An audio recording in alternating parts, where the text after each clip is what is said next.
Hello, Twig and Bottoms. It's time for Twig. Actually, Stacy's not here. Jason Howell joins Kevin Marks and Ant Pruitt. Jeff's also got the week off, but we have a lot to talk about. Big earnings for Alphabet. YouTube doing well, too. We'll talk about the Pixel 6 as long as we got Jason here. And you'll be amazed at what he can do with all the dessert names. He's going to name them alphabetically. All coming up next on Twig. Podcasts you love. From people you trust. This is Twig.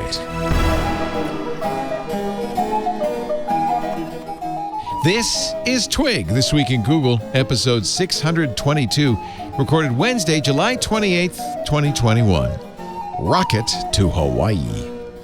This Week in Google is brought to you by Wealthfront. To get your first $5,000 managed for free for life, go to wealthfront.com/twig and start growing your savings today. It's time for Twig. This Week includes, Google.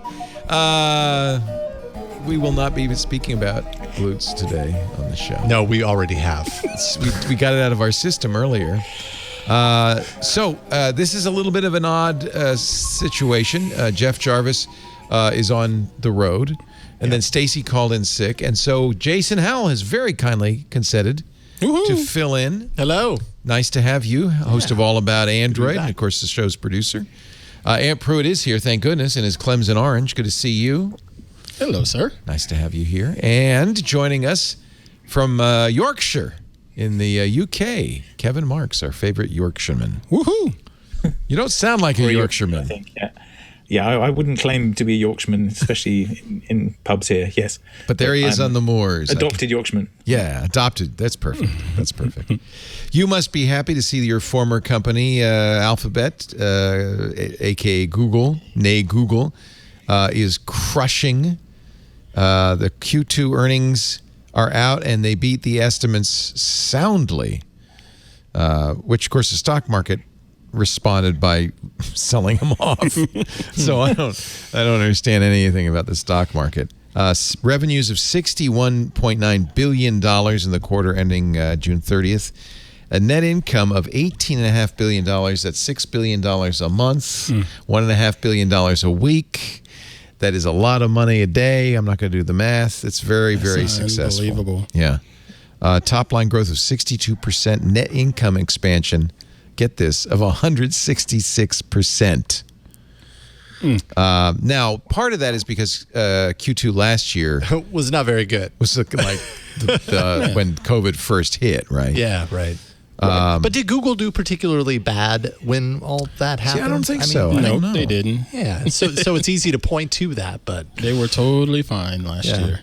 Yeah, a lot of people were out of work and lost a lot of money last year, but big tech and a lot of these people in the stock market, they were just fine.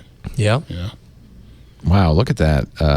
Initially the shares went up just a tad, but today they've declined pretty precipitously. Yikes. It's just I don't know what the stock market has to do with anything.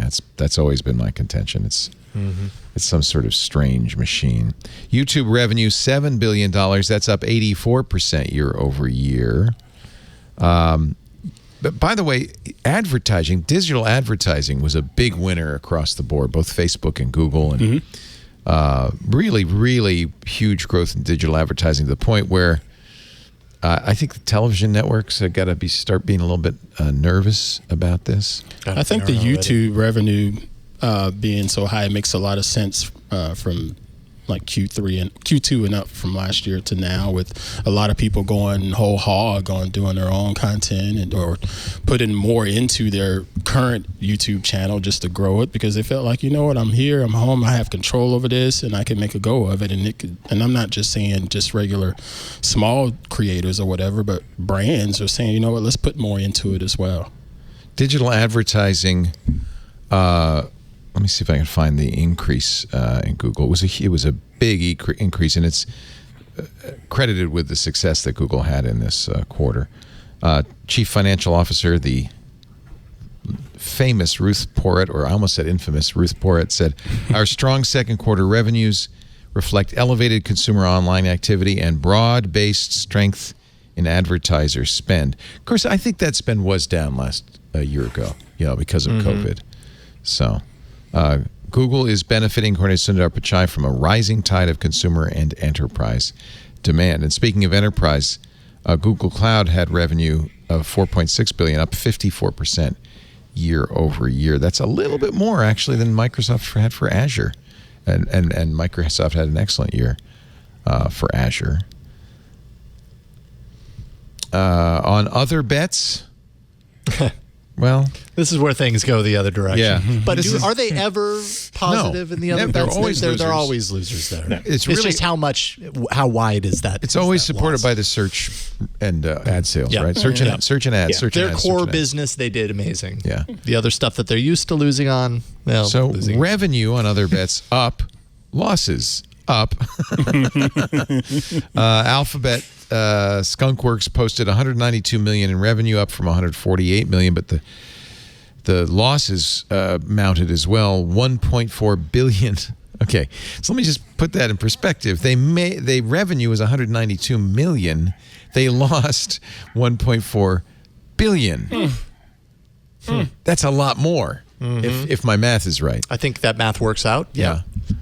And that's up from $1.1 billion a year ago. Other bets is all the other stuff, right?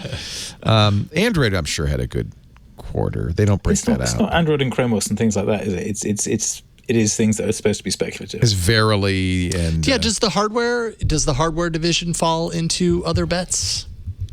Oh, that's interesting. Their Pixel line, probably not. That's a more line of business thing. Yeah, I would hope so. Yeah, other bets is the thing Google kills. Like Loon stuff. Right? Project Loon. Certainly, they're more experimental things. Access Calico. What is Calico?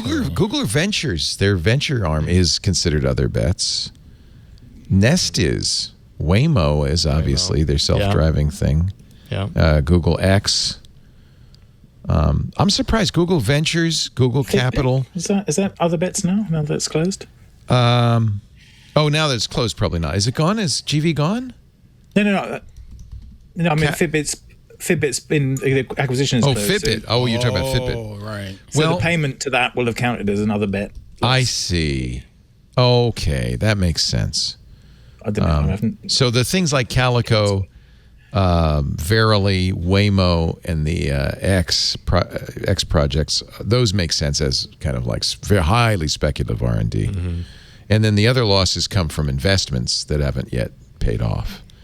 I'm surprised Nest is in other bets. I believe now it's actually out of other bets. Okay, they move it out. Okay. Yeah, I think. This is an article old. here last February. Okay. Makani, Jigsaw, Chronicle, and Nest. Jigsaw lost their other bet status. Is Waymo considered other bets because there's no Waymo car? There's no way more money can be made. I didn't mean to make that a pun. Is way more money losing. Waymo's been a little bit of a disappointment. Remember, they brought in Big Shot and they said they were going to buy 100. They were trying. I give them credit. They were trying. Well, I wonder is it just harder to do than they thought it was?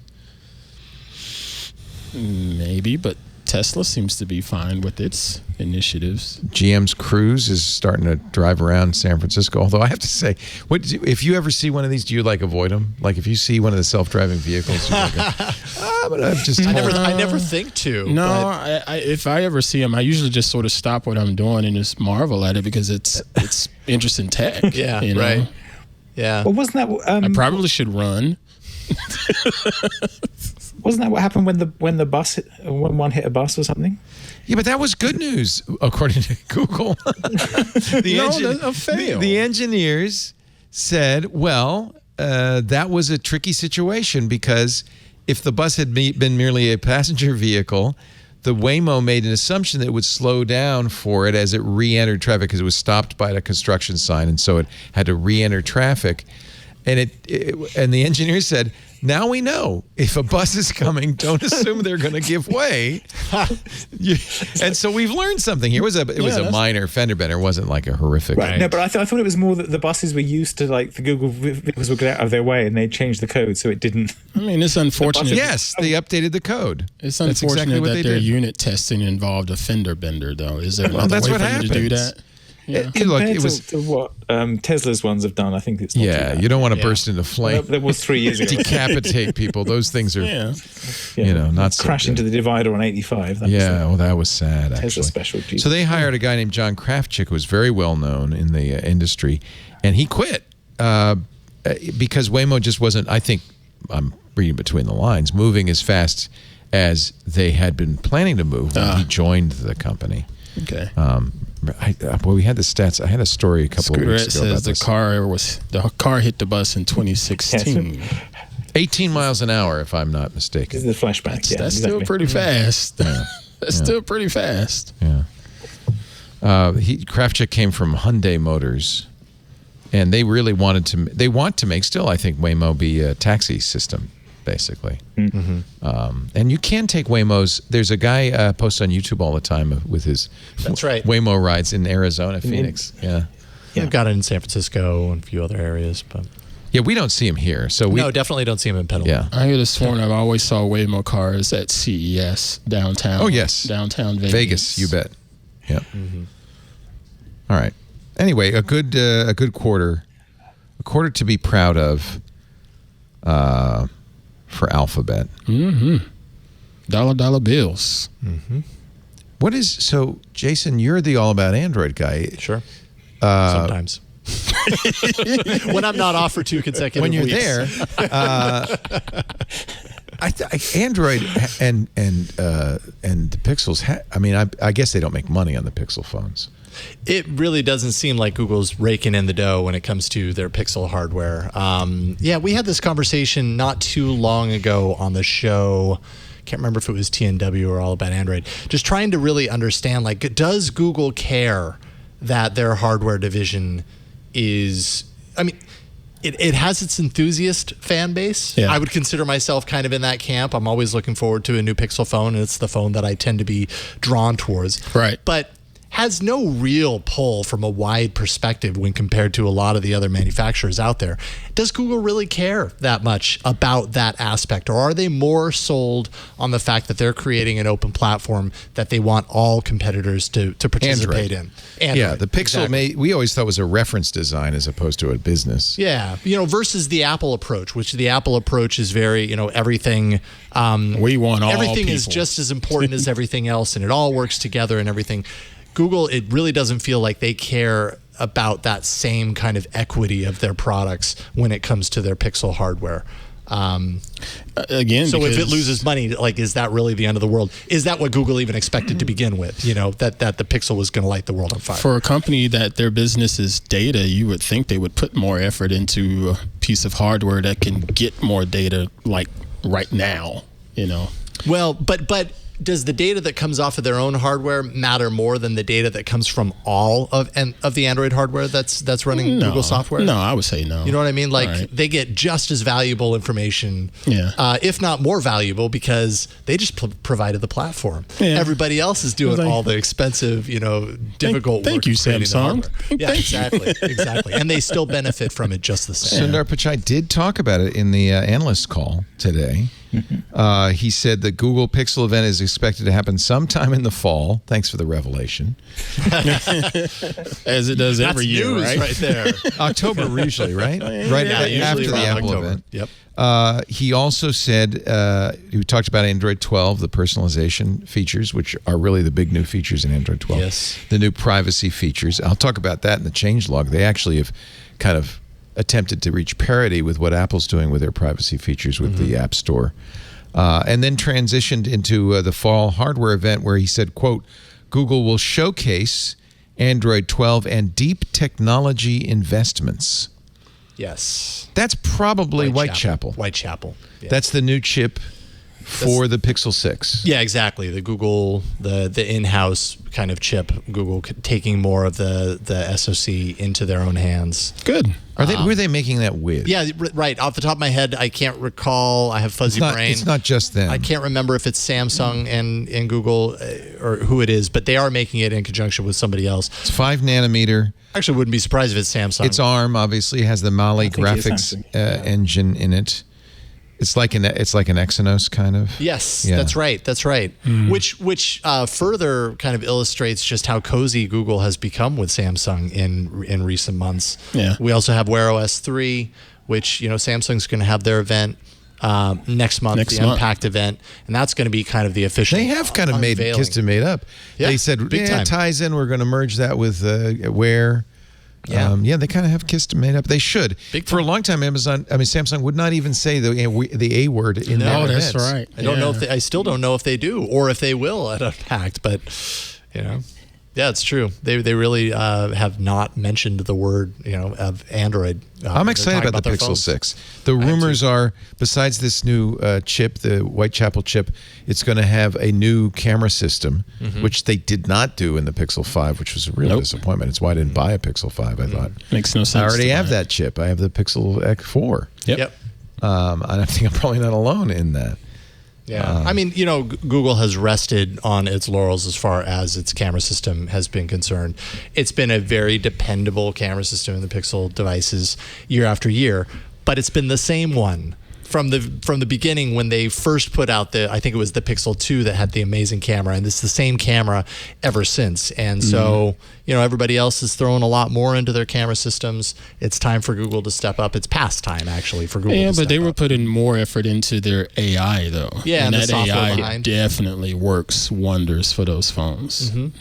There's a lot of times you take a shot with a Pixel phone and you can tell, a Pixel shot this, not just some Totally. other, Totally agree. Because the AI just gets it right. Yep. Absolutely. Google actually is attempting to fix its cloud product. Here's an article from Ron Amadio in Hey, Ars Ron. Technica. Friend of all about Android. Ars Technica. Google Cloud offers a model for fixing Google's product-killing reputation. They've announced that they're going to give a minimum of 1 year notice if they have to change the API in cloud. Of course, this comes, from the history of Google saying, that new thing you like so much, not so much. They've always been fairly good at API deprecations. It's more like product stuff that they blow up. Yeah. True. Google says to make sure we follow those tenets, the 1 year API, any change we introduce to an API is reviewed by a centralized board of product and engineering leads and follows a rigorous product lifecycle evaluation. Yeah, you don't want to put your eggs in an infrastructure basket that's going to change too quickly. Protocol reports that Google Vice President Kripa Krishnan was asked during the announcement if she's familiar with the Killed by Google website. Good question. Of course they are. Protocol says Krishnan couldn't help but laugh. And she said, well, it's pretty apparent to us from many sources on the internet that we were not doing well. So they're aware of it. Good. You're right, though, Kevin. Saying, we're not going to deprecate an API for a whole year isn't exactly It's still not great if you're actually relying on it. a round trip, or a new way of doing things. Well, and it's nothing new. I mean, either from the developer side of things or from the consumer side of things. At this point, if you follow Google and you have any sort of affinity to Google's products whatsoever in the last however many years, you probably had at least one situation, but likely more, where a product that you once thought Google was truly sold on suddenly goes away or is suddenly announced to be dead. And at this point, it's a meme in and of itself. Like anytime there is a new product coming from Google, a major product for anyone to get excited about, it's always dampened with the wet blanket of, well, that is as long as Google cares about it and doesn't Right. kill it. Everybody starts their little sand. What is it? Yeah. The sand the Hourglass sand countdown the thing. hourglass timer. the hourglass. Sets Like, it all right, upside down. How long is this going to last? Here we go. And so it's a meme, and people get worked up about it, and they're like, oh yeah, don't need to worry about that. But we actually do, because there are many examples of it. At this point, it's hard to trust Google when it says it cares about something, because it very quickly does not. But Google isn't the only company to not care about its products and to find out that it needs to move on from things. So why does Google take the heat on this versus other companies? I would assume Google is more prolific with announcing, well, at least at one point in time, they were announcing different apps and services pretty regularly. I didn't hear about Twitter announcing fleets and then announcing this and then announcing that.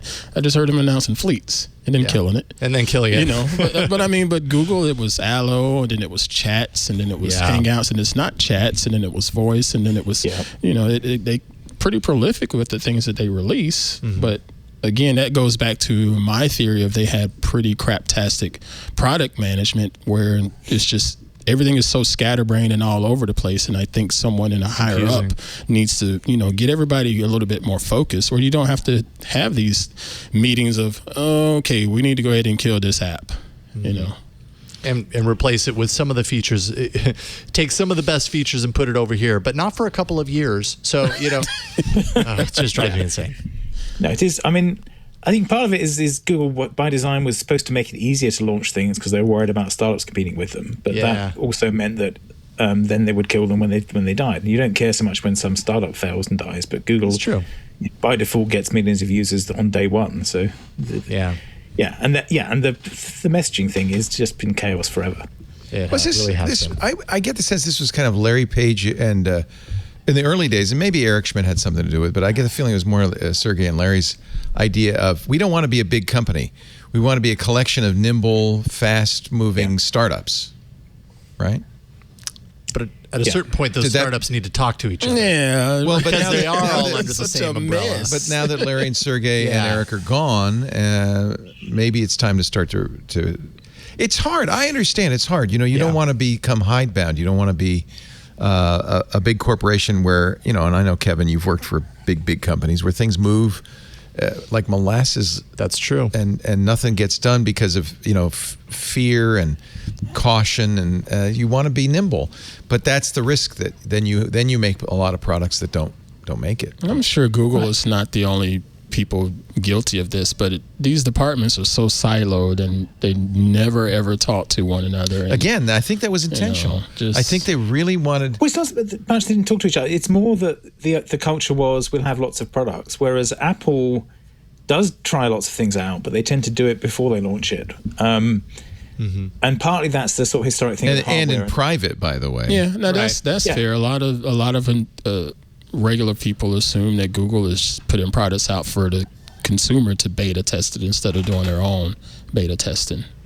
But they will dogfood it first, and they'll try stuff out internally, and then they'll push something out to consumers. But there's definitely more chaos involved. And it's partly because web things are easier to sort of launch and kill. There's not as much ramp up as when you're doing hardware. It's just software. Apple culture is very much, we're launching hardware, we're doing one big release a year, and you can decide which things go into that release, and that becomes the, you know, so the next iOS version will have a bunch of stuff in it, and that'll deprecate a bunch of stuff, and we'll miss some of it, but we'll mostly be talking about the hardware features, and we won't necessarily notice that, you know, I'm not sure what they're going to kill this time, but, you know, there's some stuff comes and goes up there as well. Sure. It's interesting because in a way, Google's becoming more of a hardware company with the acquisition of Nest and Fitbit and the Pixel, and Apple's becoming more of a software company. They've seen that the future for Apple, you know, once they saturate the iPhone market, is services. And so both companies want to do both. This actually segues into an article that this is a little more philosophical, but I thought would be very interesting to talk about. I don't know if you've been following the news out of China, but it started with Jack Ma and Ant, the Alibaba richest guy in China. China slapped him down. At one point, he disappeared, and really, they've kind of they canceled the IPO. They've kind of dismantled the Ant Financial. Now they're going after Didi, which is the Uber of China, and Tencent, which is China's biggest social media company. I read a really good think piece from a guy named Noah Smith. I love the name of his blog, Noah Pinion. Good one. But he says, you know, if you look at what China's shutting down, and what China's clamping down on, it may mean not so much that they want to clamp down on dissent or they want to control more tightly the social media. What they're really trying to close down on is the companies that aren't really creating a lot of value. They're doing almost a lot of rent taking in the ecosystem. Companies, software companies, companies like Didi and Tencent, which are hugely successful. Alibaba, which is like the Amazon of China, they're hugely successful, but not by adding value to the economy as much as a company like, let's say, Intel or Apple or Microsoft adds. And he points out that in fact, the big Chinese, hardware companies are not facing this kind of scrutiny. They're not being, shut down or investigated. They are being, and so he says maybe this is China reorienting, because they don't need to do it through a democratic process, but reorienting by fiat their economic priorities. They're shifting. He says after the Cold War, our priorities in the U.S. shifted from survival to enjoyment. Technologies like Facebook and Amazon, which are fundamentally about leisure and consumption. Because in the early days, technology was about R&D, it was about winning wars. Pre-World War II, defense spending has traditionally been a huge component of government research spending in the U.S., and many of America's most successful private sector tech industries, he writes, are in some way spin-offs of these defense-related industries. But then post-war, it became about fun, entertainment. He says China never really shifted out of survival mode. They embraced economic growth, but really, what they really want is comprehensive national power and soft power globally, economic power. Chinese young people, Noah writes, may be increasingly ready to cash out and have some fun, but leadership is just not there yet. So when China's leaders look at what kind of technologies they want the country's engineers and entrepreneurs to be spending their efforts on, they probably don't want them spending effort on stuff that's just for fun and convenience. They probably took a look at their consumer internet sector, decided the link between that sector and geopolitical power is too tenuous to keep throwing capital and high-skilled labor at it.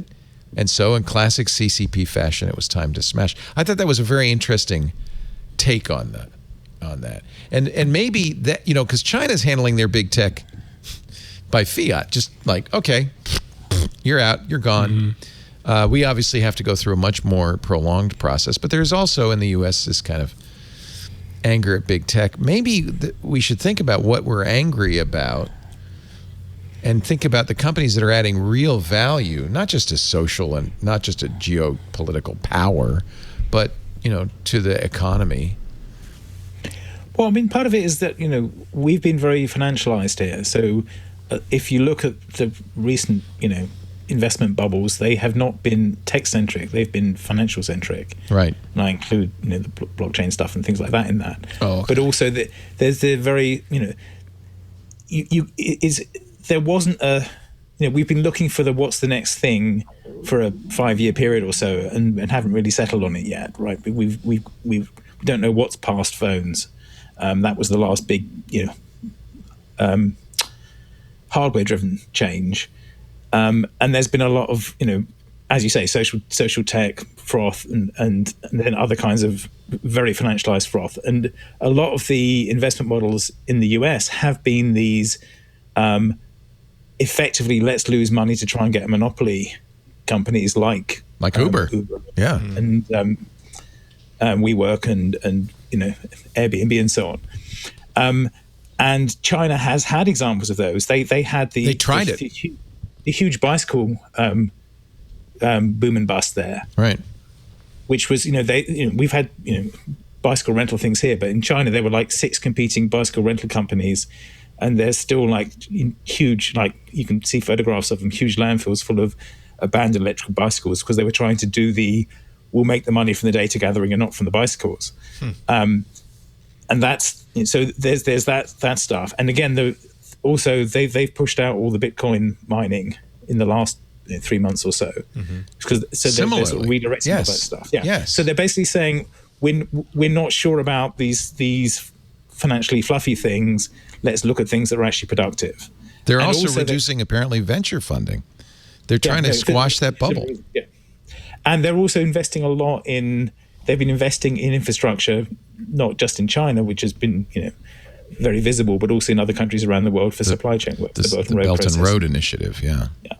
So there's definitely a sense they're looking at it differently and possibly drawing back from the sort of financialization. So the companies you're talking about, them sort of backing off from, are the ones that are closest to those models, I think. They're frothiest. They support Huawei, still doing strong. The government is, according to NOAA, hell-bent for leather to create a world-class domestic semiconductor industry, spending heavily on AI. We know that. So it's not technology China is smashing. It's the consumer-facing software companies they're going after. And that, if you put it in that light, that's kind of an interesting strategy. And I wonder, certainly our hardware, Intel did very well, AMD did very well, Qualcomm is very successful. I haven't seen their quarterly results yet. Microsoft and Google, I think you could say, are mostly on the side of creating, hard tech value as opposed to something like Facebook or Amazon or Twitter. Those companies are doing well in this country, but I wonder if in our scrutiny of big tech, we're not thinking as strategically as the Chinese Communist Party is thinking. Tech aside on this, but see if I can say this without getting in trouble. When I see articles like this, I always think about the notion of people think Americans are just so horrible and spoiled. And then you look at places like China where they're just worried about, bottom line kind of things. They're not allowed to be horrible and smart. It's just bottom line kind of things. We're over here just sort of gallivanting and goofing off. I gotta say that there are plenty of horrible and spoiled Chinese millionaires and billionaires now. Yeah, it is. But it's interesting that China, Jack Ma was kind of the poster boy for that, and China has been cracking down on it, which I think is kind of interesting.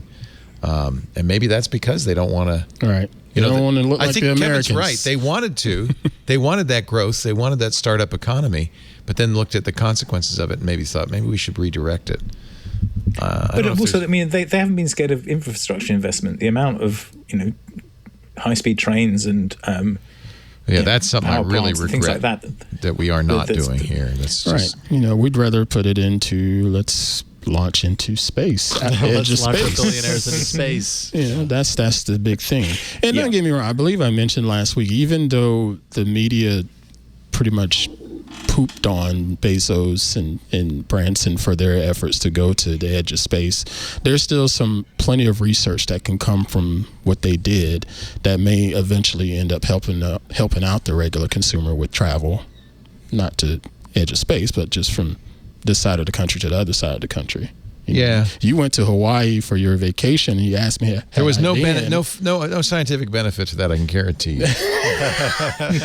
Except that I know that I can digest spam musubi before getting on an airplane. So other than that, but I mean, but you asked, like, had I been to Hawaii, and I had to tell you no, because it was a long way. It's different. East Coast. East Coasters go to the Caribbean. They go to the Bahamas. Right. They go to Florida. Even though I would love to go to Hawaii, but I thought about that a little bit more. What if there's a way for it to be a much faster trip that's economical for folks on the East Coast to be able to see? Would you ride a rocket to Hawaii? To Hawaii, but not to space. Well, it would go. I guess it would kind of. You'd kind of cross the common line. It'd be a parabola. Yeah. That's the plan, right? I don't know. Is it Blue Origin that wants to do that? I can't remember. It'd be a parabola. Yeah, and so they're talking about New York to Shanghai in a matter of an hour or two. Yeah, and I think that's good. And if Elon wants to do that. And if we can get costs down for regular consumers to be able to do that in the next 20 years or so, I think them doing this right now is good for the future.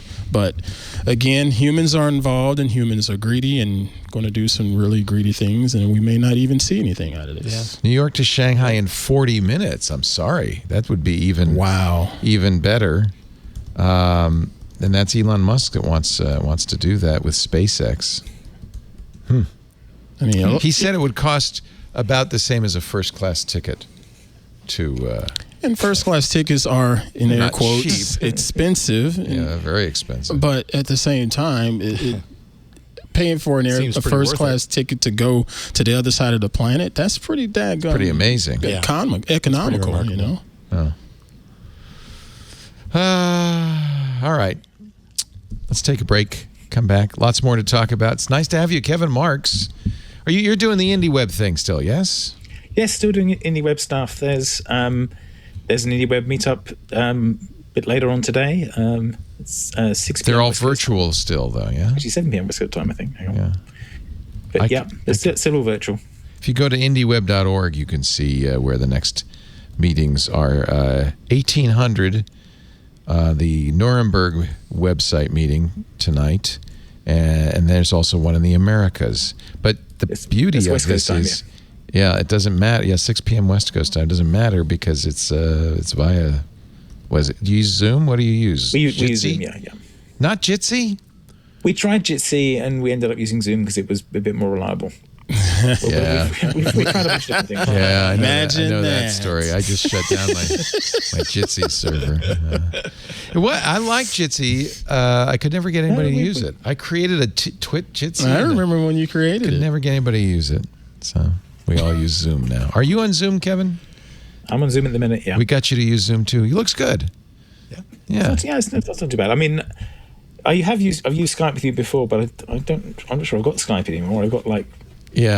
I don't even think Microsoft has Skype anymore. Most people don't. They've got Teams and Skype for Business, and I'm never quite sure what's going on. Yeah, well, we've been Big talking companies about that have on one Windows thing, Weekly. yeah. Hello, dozers, and it's pretty much they're going to phase out Skype in favor of Teams. Everybody seems to agree. I think even Microsoft has said that. So We've been talking about Galène a couple times on Floss Weekly here the last couple of weeks. Is another video I conference. don't know that one. Gilean. GALENE.org. Galène. That's from Mr. Dave Tat. Oh, like a baleen whale, but it's a Galene whale. .org.com. But it's open source video conferencing, and Mr. Searles has been using it. It's French. Oh, that's Galène. Well, we know how my French accent sounds. Yes. Oh, it's implemented in Go. Oh, okay. Okay. WebRTC uses the Pion. I don't know what that is. Implementation of WebRTC. Interesting. Mr. Searles says it's legit. He's Slight been using it. frustration Yeah. is that WebRTC was supposed to mean that we could do this in browsers and just incorporate, but everyone's wrapping it in their own thing as well. So that seems like a bit of a shame. Yeah, Galene is one. Janus, Ion, SFU, and Jitsi, of course, all use WebRTC, all the open source solutions. And unfortunately, the closed source solutions like Zoom and Skype have really better. They work better. Well, I think they use it too. It's more the reason Zoom took off originally was because they actually bothered to do the bridging to phone thing, Right. Make it work, and so it was easier for them to adopt in that market, Right. But I think they're running on WebRTC.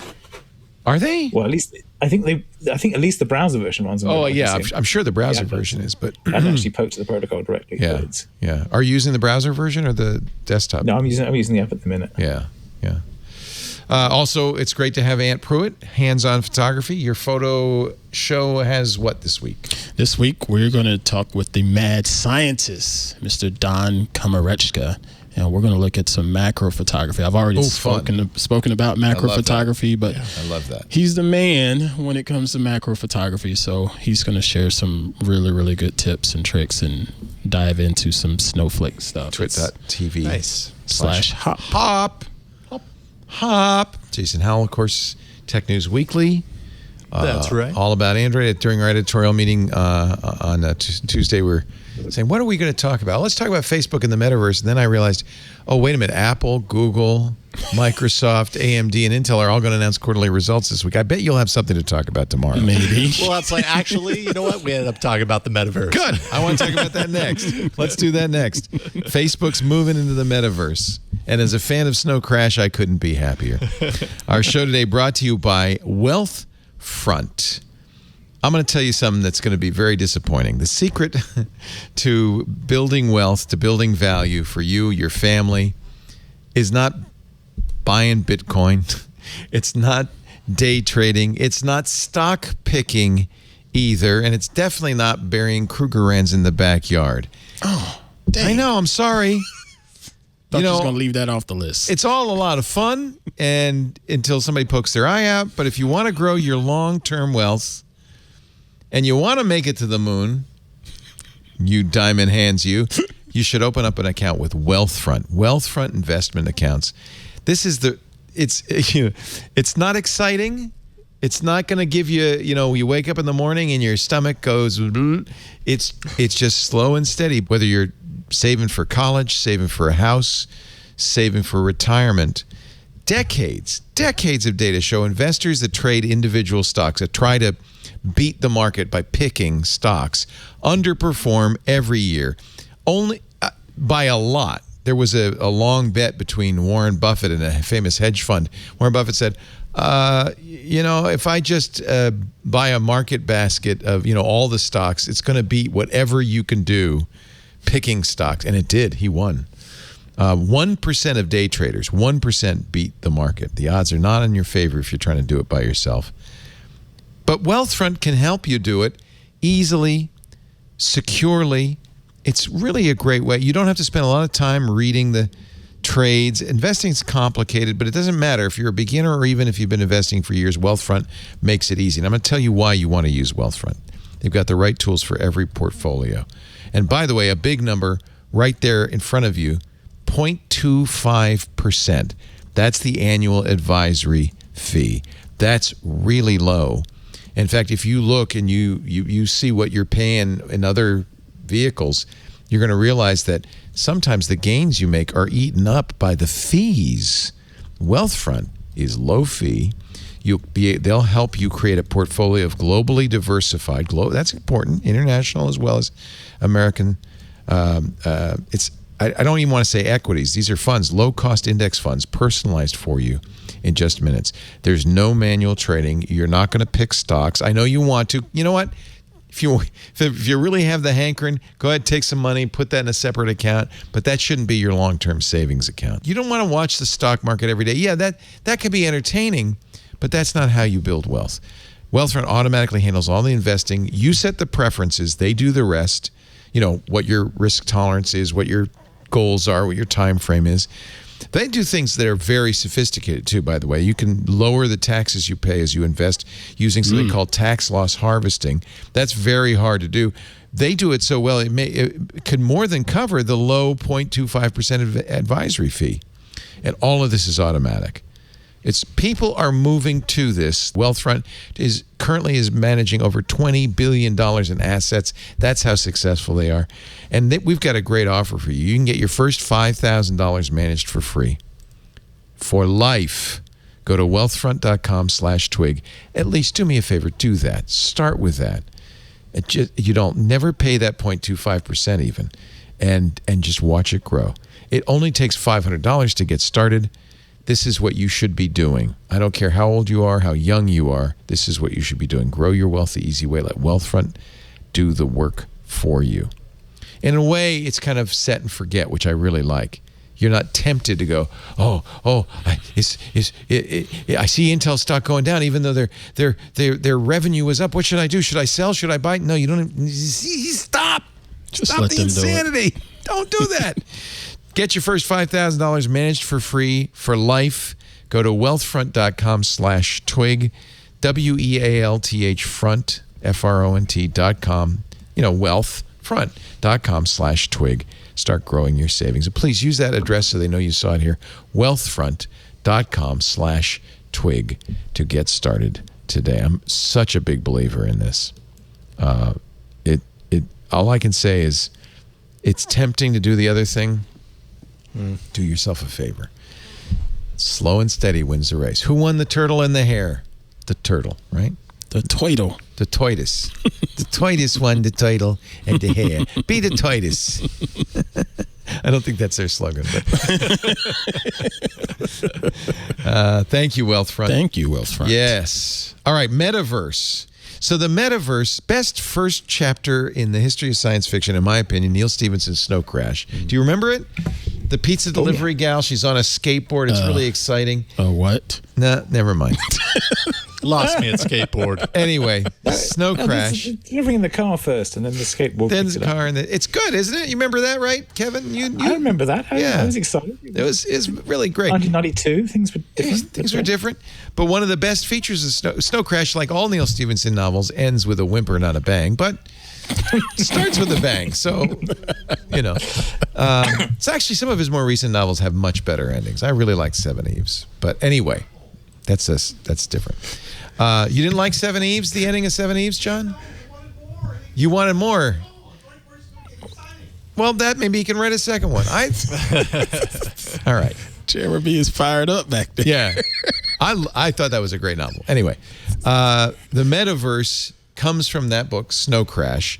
It is, and now with Ready Player One and plenty of other science fiction creations, everybody's kind of aware of this notion of the Matrix jacking in to a world that is so realistic it becomes your life. It becomes your second life. Was it Second Life? Wasn't that the game? That was not the one. days? Yeah, people in that wanted to be the Metaverse earlier. Yeah. Well, I mean, hey, you baby steps, right? Like it was something, but when there was nothing. Honestly, I think a lot of innovation in tech and in science comes from the fact that we all read science fiction and we're just trying to invent that thing that we thought was so cool when we were 16. Right. Well, the thing in Metaverse about Earth, I definitely wrote that right straight into a product spec, and I know that the Google Earth and Google Maps guys did as well. That basically envisioned the idea of having a globe that you could turn around with your hand and look and zoom in and out and see everything. So that's what Google Earth is. Earth from Snow Crash. Yeah. That's cool. That's awesome. See, that's Thank cool. you. Ed P saying that in the chat room as well. Second Life.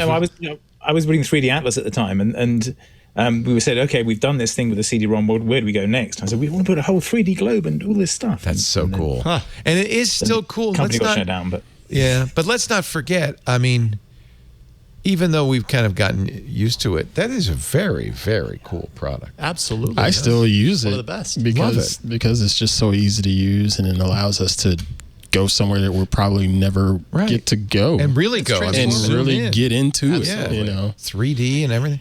Still feels futuristic.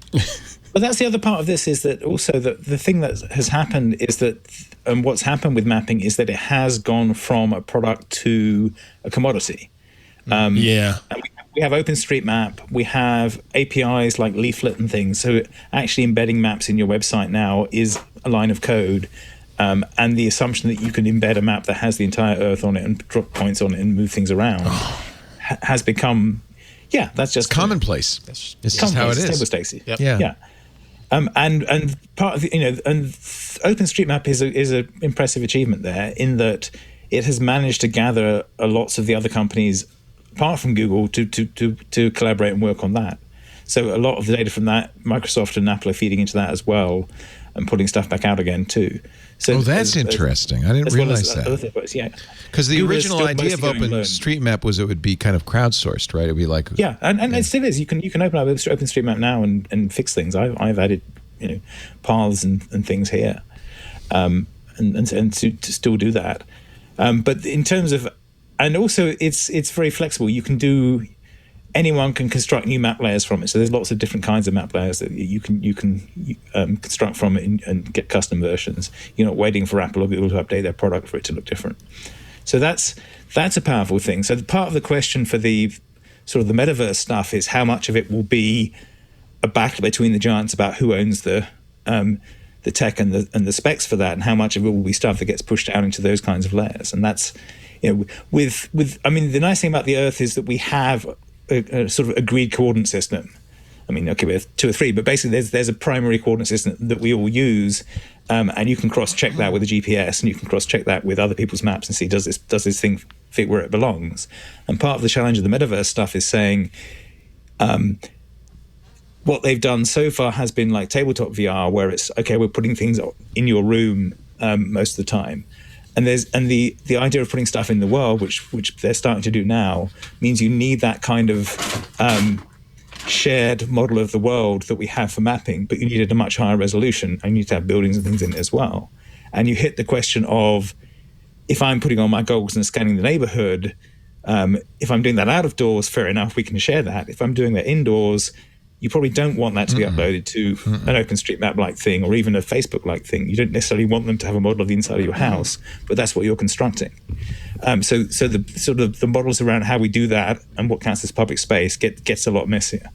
I forgot you have a lot of expertise and history in this area. Actually, I completely forgot that. Well, I'm talking about one of the things I did recently, fairly recently, the last couple of years, was I've been working for part of the UK government called Digital Catapult, and 2 years ago we wrote a thing called Who Will Own the Metaverse, which was trying to think through some of these pieces and draw the things together. Interesting. And the question is, those companies who are thinking about this, Niantic's another one. They've basically built this. They've built the model of the world.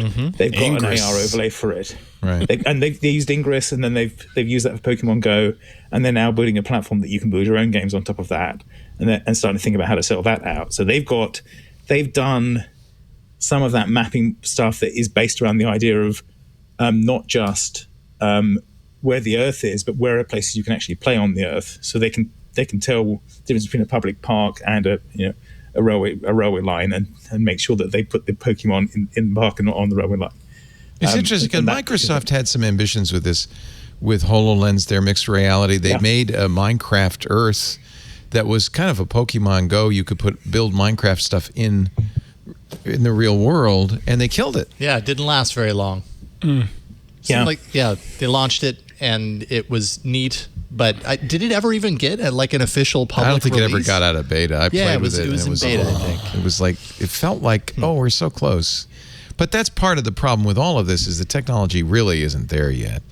But now's the time to start thinking about it. Right? For sure. Part of it is, bits of it are, and we're trying to fit the pieces together and make it. But to actually overlay things on the real world in real time, you need a bunch of stuff to work very, very well. Microsoft was really using it to show off their, what was it called? Azure something points, map points. That's right. Yeah. They had a cloud-based kind of geo-coordinate system. So that multiple people could be in different places looking at the same thing, interacting. Yeah. So all of this is in the news again because Mark Zuckerberg, it's clear that Facebook's had this kind of ambition since they bought Oculus, right? Well, yeah, they've been talking about this for a while. There's Horizon. So he was talking to Casey Newton, and he called the Metaverse the successor to the mobile internet. That clarifies a little bit what he thinks of it.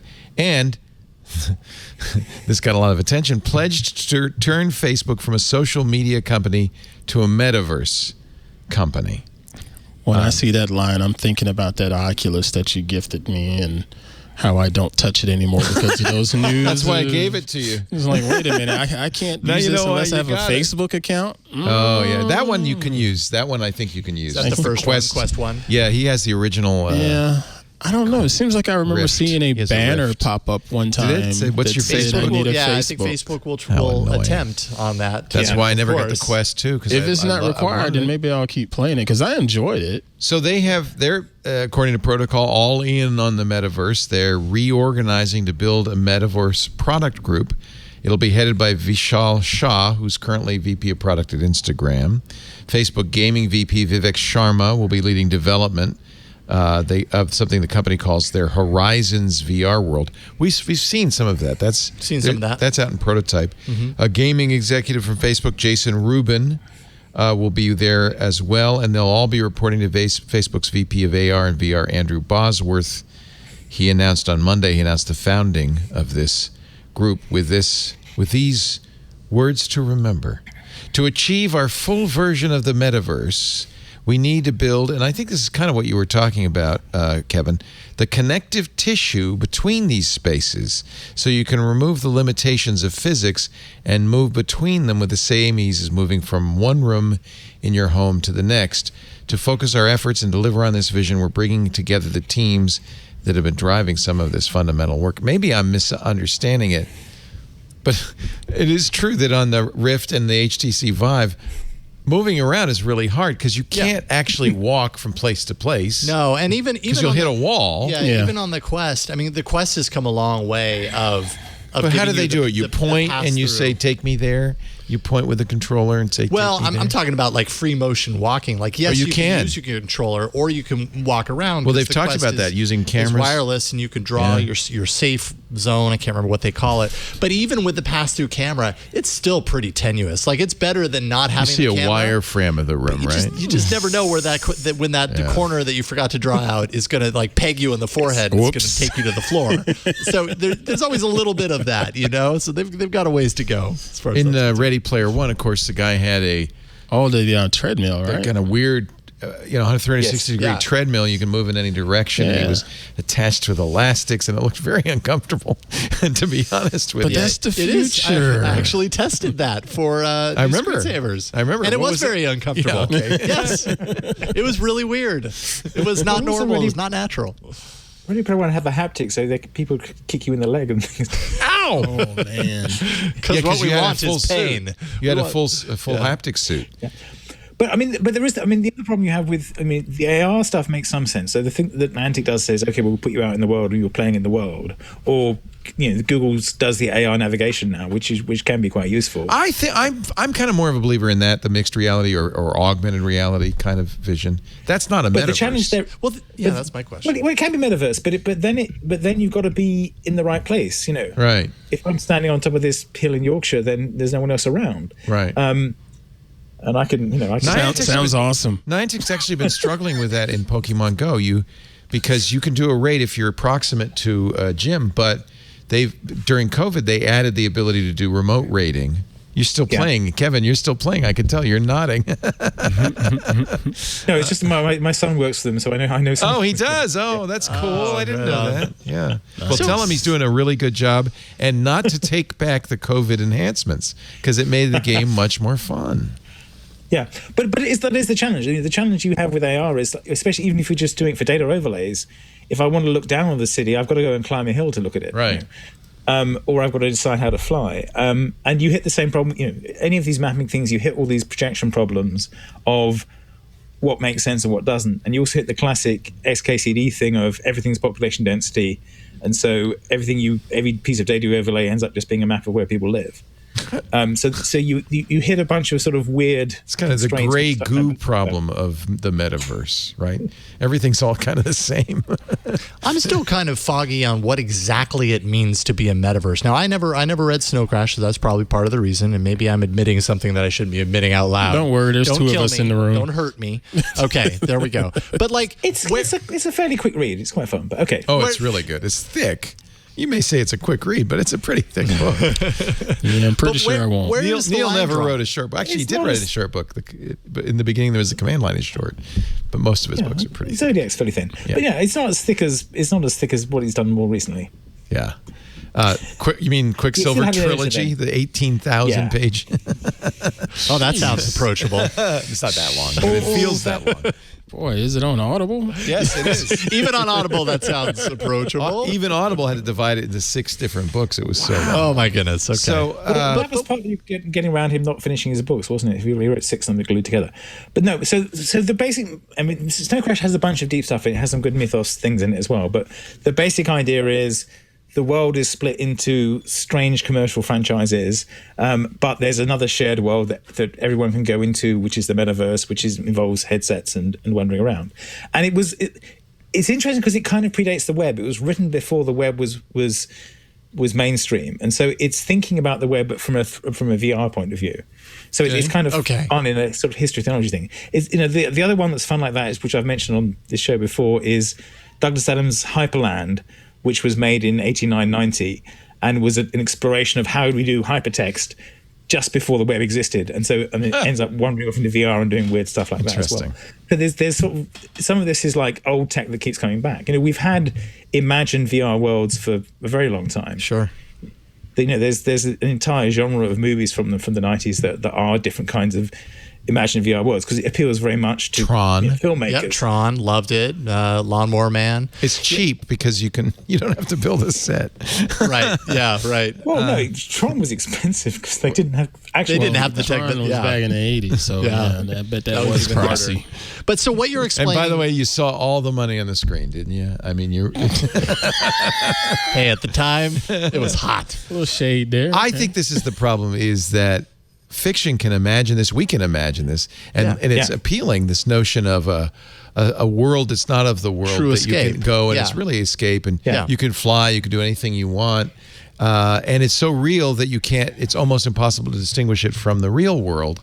And that's not, I think you consider it's not such a hard reach from a conceptual idea because you're really already in the metaverse. Mm-hmm. We only see the real world through these engines of our sensorium, the senses, and the real world actually looks nothing, I don't know, because I've not been there, nothing like the world we're seeing, but we interpret it with our brain. So in effect, we are already in the concept of a metaverse. Isn't that what Elon Musk said? Yeah, he thinks we're in a simulation. That's a little step beyond that, which I'm not convinced is wrong, but I just don't think there's any way to prove it. How do you even prove sounded it? really similar. Yeah. Well, no, it's just right now, your perception of the world comes from touch, smell, sight. Right. And the limited levels of touch, sense, smell. right. Like we don't even experience the entire Not even wavelength close. Of If you anything. did, you'd get an overwhelm. Yeah. True. And your eyes are seeing everything upside down because of the way lenses work. So your Correct. brain is Interprets it correcting. and flips it around. Yeah. I mean, so there's the brain blowing is my doing mind right now. your brain. We are in a metaverse in effect. You know, we're in an imagined, constructed reality based on what is out there, but it's not necessarily exactly the same. So I understand why conceptually it's easy. I think technically it's much more difficult, and the problems to solve are almost intractable. You know, until you can actually have a wetware interface. You know, what are the cyberpunk version of the metaverse? Gibson's version of the metaverse you plug in. I was right? I was just going to say, it seems to me what we're or I don't know if we're craving it, but what we expect is something that takes our current perception of what reality is and sensation and all that and replaces it with something that's like a one-to-one replacement. That doesn't come from putting a VR headset on and putting a controller in your hand, because that's very different from what we experience on a regular basis. It has to be something that plugs into you and short circuits or something, your actual sensory system. Kevin, from your experience with these companies, I mean, this is obviously super blue sky. If this were, you know, IBM, this would be considered like you'd put these guys off in a building somewhere far away in Armonk. This is very, very blue sky for Facebook. But everybody's doing it. It's like Waymo in a way. It's turning out to be a harder problem. How important is it? Is it because these companies are trying to find the next big thing and they're really reaching, or it seems like everybody in tech's doing this? Well, that is part of it. I mean, part of it is that, you know, the obvious technology progression that we have had has gone. You know, things were getting smaller and we were carrying them around, and we've gone from, you know, desktops to laptops to phones, and we try to wrist things that didn't really do much. And part of that is, what if we attach the displays to our faces? And we've been, you know, it's been a trope, you know, as I said, since the 80s. And the question is, you know, can we actually do that? And is that? I think we can, but not with attaching things to our faces. Right. Right, and that's where a lot of them look weird. You know, well, Google Glass is trying not to attach. You know, you attach to your glass, you have a little screen here, and the whatever I can't remember what the project's called. The Google one is supposed to not involve screens over your face, but light filled things. That one they bought, which has gone a bit quiet. But so there's sort of ways to try and do it. But the challenge is always, but you've also got to either replace your entire visual field with something compelling, which is very hard to do for more than a few minutes at a time. If you spend more than half an hour in one of those things, you do end up feeling a bit. You want to throw up, yeah. Yeah, it's an intense gaming thing rather than I would spend my workday in this type thing. Right. And so the question, you know, and it's so funny because we're still seeing Microsoft videos of people spending their workdays in these things. It doesn't seem like much fun. The Microsoft thing was that weird thing where they were putting the people in the same shared space. Yeah. They had to fake their faces because their faces were all covered in goggles. And they had no legs, I think. But which is one of the plot points of Snow Crash. But the plot points of Snow Crash was there was only 22 who cared about people's faces, and that was actually the most important part of what they were doing. But they had to invent like laser scanning your eyeballs and things to make it work. And I'm not sure I really want a laser scanning my eyeballs controlled by something written by Facebook. Not that. Yeah. Mr. Kevin, I don't know if you would have the answer to this, but what do shareholders or stakeholders in all of these tech companies, are they saying, hey, why aren't we looking into VR more and AR more? Is that what's pushing it? You know, is the push coming from the people with the money, or is this truly just development and wishful thinking and wanting to try to make the dreams come true? I think it is more from the tech side. I think it's more that people have had this dream for a long time that you can replace the world with your computer, and so they're, you know, Palmer Luckey said, well, why don't I just build it? And he built it and built something that sort of half worked. And then Facebook bought him. And there's been, a whole series of companies that have been doing this for a long time. And originally they would sell to the military and things like that. And there are good heads-up display things, right, but they're still very expensive. Right. And what they've been trying to do, Google did the what if we just stick your phone to your face thing with cardboard. Yeah.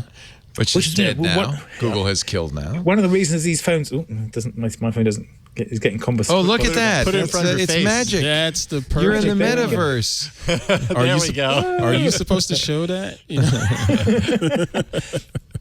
But part of I was saying part of the reason these phones had such this phone's got a 4K screen, which makes no sense as a phone at all. But it made sense as a thing in cardboard, because if it's that far from your screen, your face, then a 4K screen makes sense.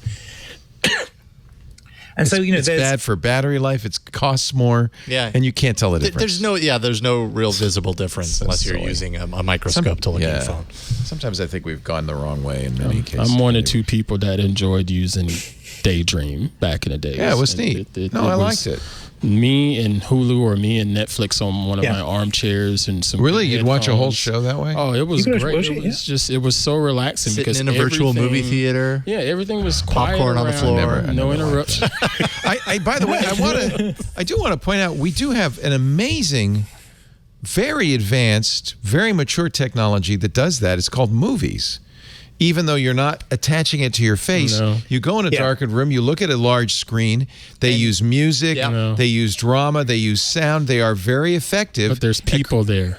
Well, that's why I don't go to the theater. Yeah, but if you, nowadays, but if you go to see 1917 as an example, and it's all shot kind of first person, uncut. That is a virtual reality experience. Yeah. It is, yes, if you're not too aware of the fact that you're sitting in the theater. Because I know exactly what you're talking about. There are times where I'm watching something and I get so immersed that I forget that I'm watching something. Yes. I'm in a good movie does that. Yes, and it is a very advanced technology. It's 100-year-old technology. We've gotten very, very good.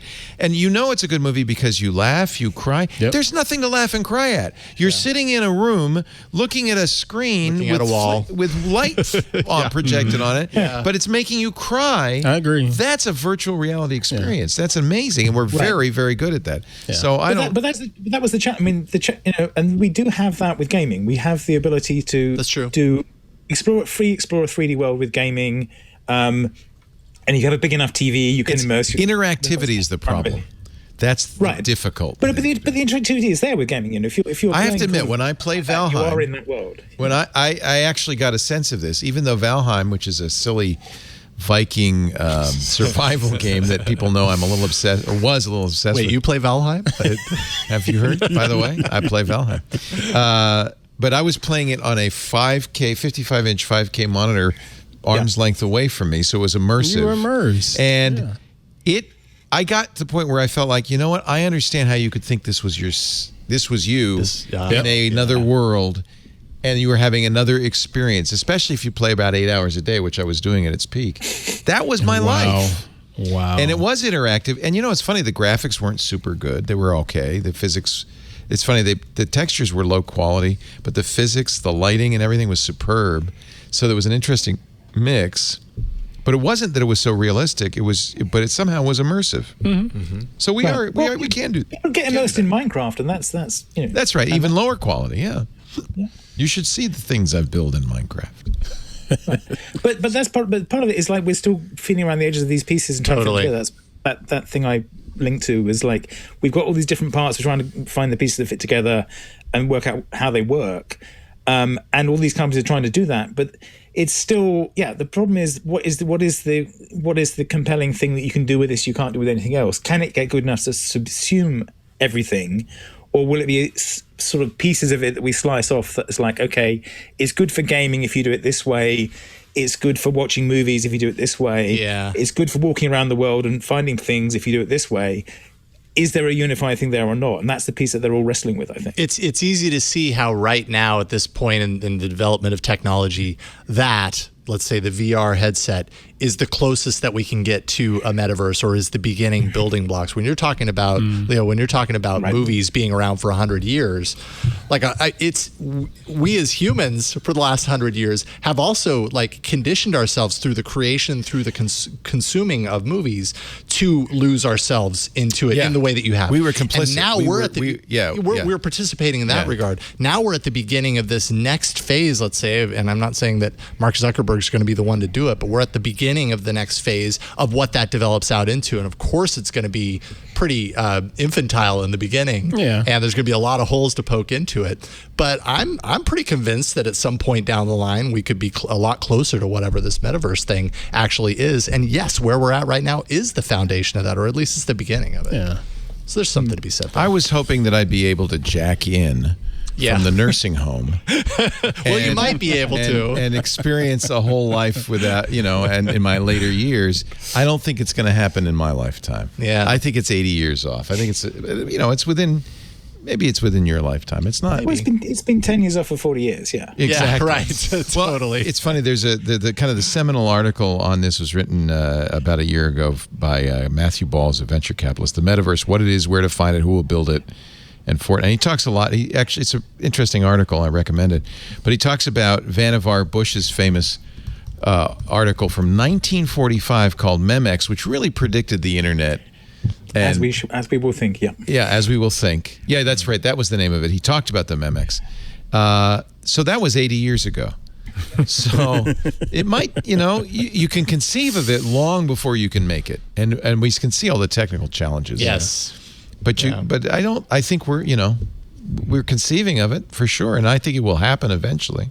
But at the same time, we look at so much horsepower, in air quotes, that we carry around in our pockets with these phones. And then you have things like that M1 chip from Apple and what the iPad is able to do. And you would wonder, why aren't we there yet? Because we have so much hardware prowess going on right now, Well, we have a lot compared to what we had 10 years ago, but not enough yet to create a metaverse.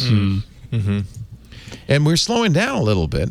Although, by the way, I just learned that we are going to stop talking about nanometers. Did you see this? I've never understood the significance in nanometers. I know you talk about like what Microsoft hasn't been able to do versus Intel. What, not Microsoft. Intel hasn't been they're able to still do at the 14 and 10 nanometer, and TSMC has announced the 2 nanometer. But some companies are calling that the 20A or 20 angstrom size. We are now into angstroms. Oh boy. Okay, that makes sense. Is the next thing right. 20 angstroms is 2 nanometers. I don't know. What's the layman's description of what we're talking about? Because it isn't really accurate anymore, because it used to be related to transistor density. And I think you can see the more transistors you could put on the chip, the more power the chip could conceivably have. That was whose law? Gosh, now Moore's law. Yeah. And it was double. It was more predicted the number of transistors on a chip would double every 18 months. It did for a long time. I don't know if it still is. But that really comes down to how small you can make that process, right? The transistors are smaller and smaller. So what you're really measuring, I think, Kevin, correct me, when you talk about 10 nanometers or 2 nanometers, used to be the size of the traces, right, that connected these things. But now it no longer applies because it's not a 2-dimensional field of transistors. They're stacked. Stacked now. Okay. So now it's more like 10 nanometer equivalent or 2 nanometer equivalent. What you should be talking about is transistor density. That's the real number you're talking about. And I don't know. Are they going up? Are they doubling every 18 months anymore? I don't know. No, that stopped happening. Basically, what they were measuring there stopped happening. But what happened was that they started optimizing on different constraints. So rather than doubling the density, they started worrying about power consumption and optimizing that up. Okay. And also, it was also doubling clock rate was the other thing they were thinking about, but that ended up causing problems too, because that would multiple cores, cores, because heat became a big problem. And although I have to say the M1, Apple's M1 has 16 billion transistors on something the size of your thumb. Wow. So, how is that thumbnail. possible? I don't even get it. It's kind of amazing. Yeah, that's remarkable. But yeah, I guess Moore's law I think Intel ran into this with, maybe it was even back to the Itanium where it was just so hot and the clock speeds were stalled. And so they just decided, you know what we got to do is we got to put more cores. Mm-hmm. And then it required software being redesigned to take advantage of those cores. And a lot of software still does. I was going to say, people like Adobe still struggle with that. Yeah. Only a few things. You know, a Gaussian blur, you're going to go off and split that up. Yep. Yeah. But most of it's still just when you're typing, core. One thing's waiting for you. That's all. And waiting a long time. Let's take a little time out. Kevin Marks, great to have you. Mr. Ant Pruitt, and of course, Jason Howell. Did you have a good All About Android, your return to the seat, the chair? Yeah, it was good to be back. Flo, I forgot, was away on vacation. Oh, damn it. So it was we almost got you all together.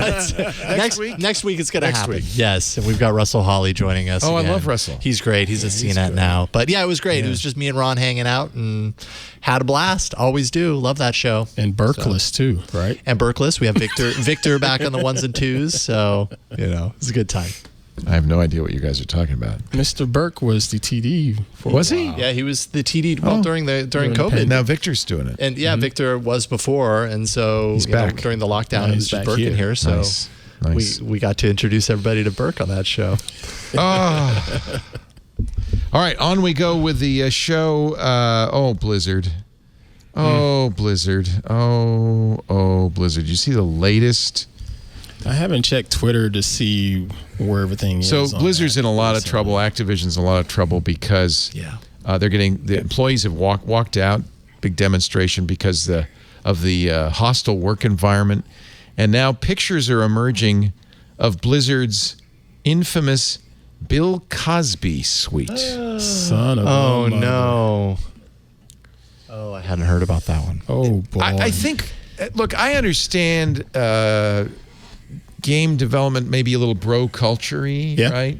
And the guys who do it are bros, which is too bad because I'm sure there are a lot of wonderful women, talented women, who would want to be on those teams but don't want to be involved in the Cosby suite. Right. No. Activision really has a problem, and their employees are really talking about it. One of the people has been named in a sexual harassment lawsuit. Sounds like he was pretty appalling.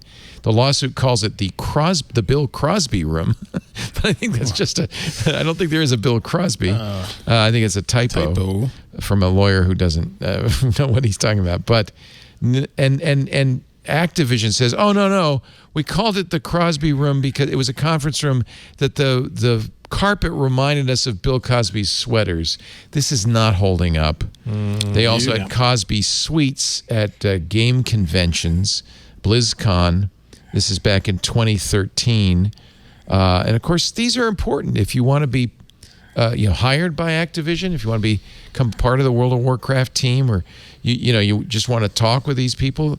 But does any woman going to want to go to the Bill Cosby suite? No. It's just, it's bad. It is bad. It's bad. I mean, I'm not super up on my Blizzard background. I've heard some things about Activision over the years, but Blizzard as a company, from my understanding, from the outside looking in, has long been a pretty positive place. Like I know a lot of people who have worked there. You used to work there.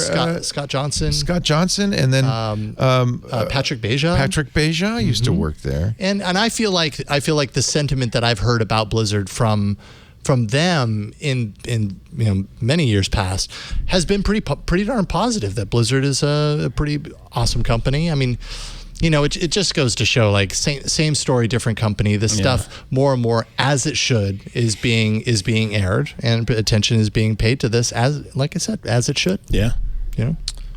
And it is, I think, an indictment of the corporate culture when you see it, and read the Kotaku article, because I don't even want to talk about some of this stuff. It's so horrible that this was tolerated as part of the corporate culture is sad. Fortunately, a lot of the country is trying to evolve and get out of all of this ridiculous behavior that was considered normal over the last couple of decades. And I hope that's the case with Activision and Blizzard and can really grow up. They're making noises about doing something about it. Apparently, I didn't know this.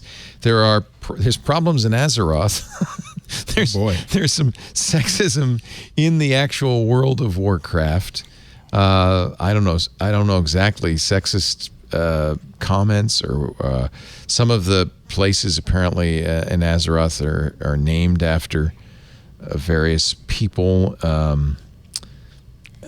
don't know. It's pretty distasteful. So I don't know what to say about it. It's just that now with the emergence of this, it's starting to look even worse. Mm-hmm. Yeah. A lot of employees walking out. I believe our first interview tomorrow on TNW is with someone who was at the walkout. Oh, good. So we're going to definitely be talking about this on the show tomorrow. Blizzard's CEO announced last night the company's previous statements. He's apologizing for the apologies now, have been tone deaf, and pledged to make some changes to the company going forward, including investigating all managers currently at the company to see whether they ever impeded the integrity of our processes for evaluating claims. The problem is it only happened because of a lawsuit. You got to wonder what the commitment is to this. Yep, that's it. By now, anyway. All right.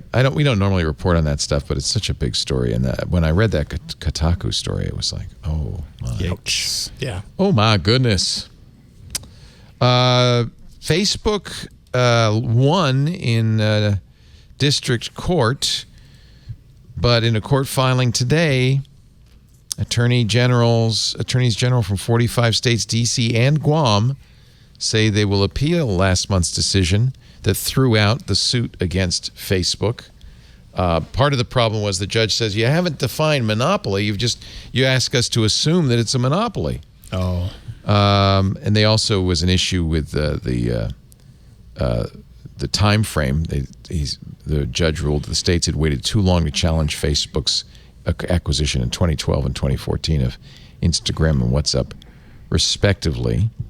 Facebook's been demanding that the FTC's chair, Lina Khan, recuse herself from the case because she has in the past written academic and other articles suggesting that big tech and Facebook in particular should be broken up.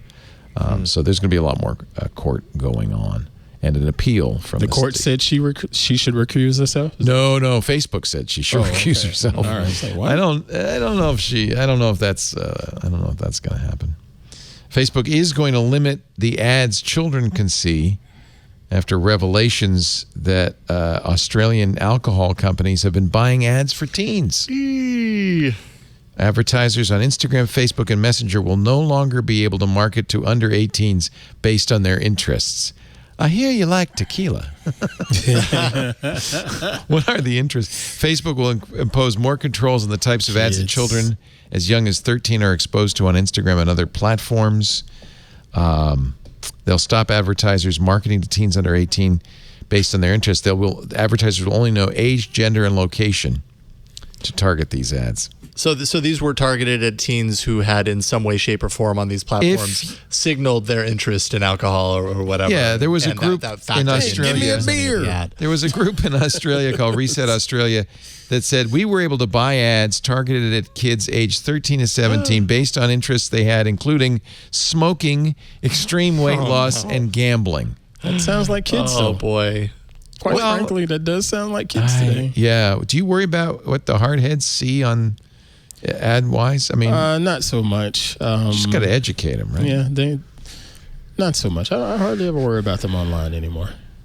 What are you going to do? They're old enough now. Right? Well, yeah. Well, the one is old enough. He's 18, and he's out of my hair. So sure. Good. Yeah, Michael just got his driver's license. I'm like, hey. Great. I'm curious. Gets up in the morning, says, "See ya." Yeah. Later. Bye. You have a lot of confidence about this, and as a parent of kids who are younger, are definitely close to becoming teenagers. Mm-hmm.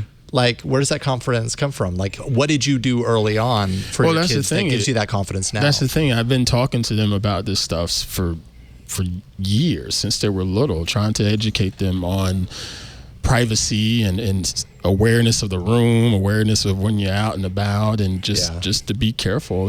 But at the same time, I also wanted them to explore. You know, the senior college college-bound hardhead, he used to be big into Minecraft and just digging into stuff and breaking things down. You know, he's not doing so much of that now, but he was inquisitive. So I had to sort of stay on his case to be like, all right, be careful when you're doing this research. I want, you know, people are going to try to target you and things like that. And they learn, you know. And, Oh, but boy, if you're into Minecraft, you live on YouTube with Minecraft videos. right. It was YouTube, a lot of the YouTube videos for Minecraft. And there was this other video game he used to play all the time.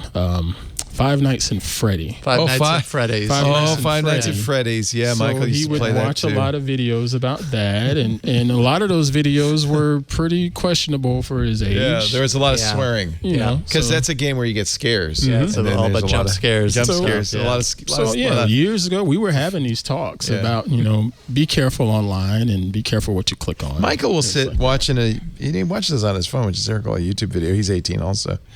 And it's just like the worst words coming out of there. I'm going, what are you watching? Oh, this is funny. It's comedic. And I used to see, And I don't, you know what? That's being a kid. Yeah. We probably were the same. Right? we had conversations about those videos, and I had to tell them, look, you're not old enough for that right now.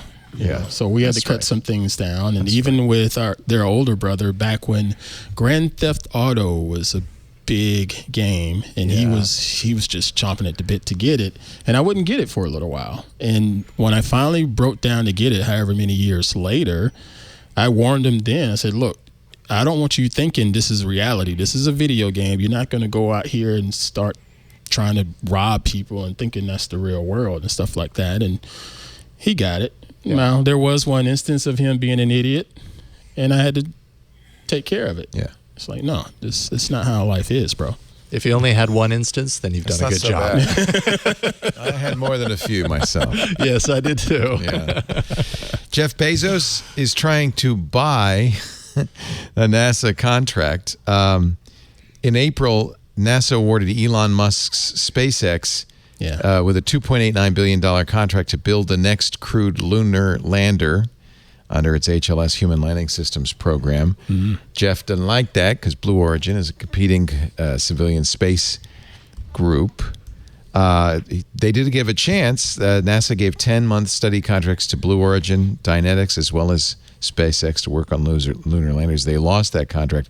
So now Jeff says, hey, I will cover up to $2 billion of your costs if you will give us the lunar lander contract. Talk about underbidding. Golly, what do you do now? Blue Origin will waive all payments up to $2 billion from NASA in the current and next 2 government fiscal years. They would also fund their own Pathfinder mission to low Earth orbit. And all they want is a fixed price contract from NASA. Why go to the moon? Well, that's another question entirely, right? But he See, this is my, earlier I argued with them to say that, this is a lot of potential research to help make things better for us as consumers here on Earth and regular people that don't have $2 billion to just throw into research. But this right here, you telling me, let me get that contract for the moon, essentially, when what already lost it. That's what are we going to get out of it? Yeah. Well, Jeff can afford it. That sounds more like, I almost cussed. That sounded more like a competition between two rich guys. It's a pissing match. It totally is. Yeah, it really is. And I will forever be glad that Jeff Bezos actually posed for this goofy picture after he got off the Blue Origin. He's wearing a cowboy hat and holding in Texas. Amelia Earhart's aviation glasses up. Yeah, he's no longer CEO of Amazon. He can do whatever anything he he wants wants. at this point. He's like it's not a risk. It's good he's cowboy for fun. Yeah, he's a cowboy. That's right. I mean, the thing is, Musk has actually got a chance of getting his rockets to go to the moon because he's building ones that are big enough, whereas Bezos has barely, hasn't achieved orbit yet, has he? So yeah. But I mean, if you actually look back at Apollo, then that wasn't like one company building it all. It was collaboration between lots of companies organized by the government. The different bits of the Apollo were built by different companies, and they had to work hard to make them fit together. And that was part of what they learned from it as well. Yeah, I'm glad that there's a commercial side of this, that we're doing government and commercial partnerships. It's too bad though that as soon as you get commercial entities involved, and there's this kind of bizarre competition. Jeff, take the $2 billion and do something else. Yes and not no. I want it. Take it away from Elon. Last week we talked about the problem with the Chrome OS update that bricked Jeff Jarvis's laptop. He wasn't sure that it was. I'm sure it was him. I'm only saying it because he's not here today. Pretty sure it was. but he couldn't log into his laptop for a while after a Google Chrome OS update. And then, the choice at that point was to either power wash it or wait. I guess he waited because it started working again after Google pushed another update. Right. We now... It didn't take that long for them. Yeah, it didn't take too long for them to fix. We now kind of know a little bit better what happened thanks to a Redditor named Elitist Ferret. Such a cool name. He did a little digging in the code. I don't know how he got it. And he found... It's open source. So. Yeah. Is it open source so he could see? Oh, nice. So, and I think you've done a little C++ coding in your time. He found that instead of writing ampersand in this if statement, which is a logical and, the coder wrote a single ampersand, which is a bitwise and has a completely different meaning, and in fact meant that the login would fail every single time. Oh my goodness. For want of an ampersand. Again, where was QA on this? Yeah, I wonder. There's always code review, right? I mean, there's also lint. I mean, I don't understand why this should have been caught right away, it seems. How does this sneak in, Kevin? That's the bit that they're going to have to do the review of, because how did it manage to deploy, as they say in the article, through Canary? That all the way through the different channels? Through Canary? I mean, yeah. It feels like almost like, I mean, that it had 2 ampersands all the way through testing, and that for some reason some guy had it open in his, his Emacs was open. He hit a backspace at an inopportune moment. Oops. Didn't notice hit it. The power button. Oops. Saved it out, and then pushed. Said, let's push. Yeah.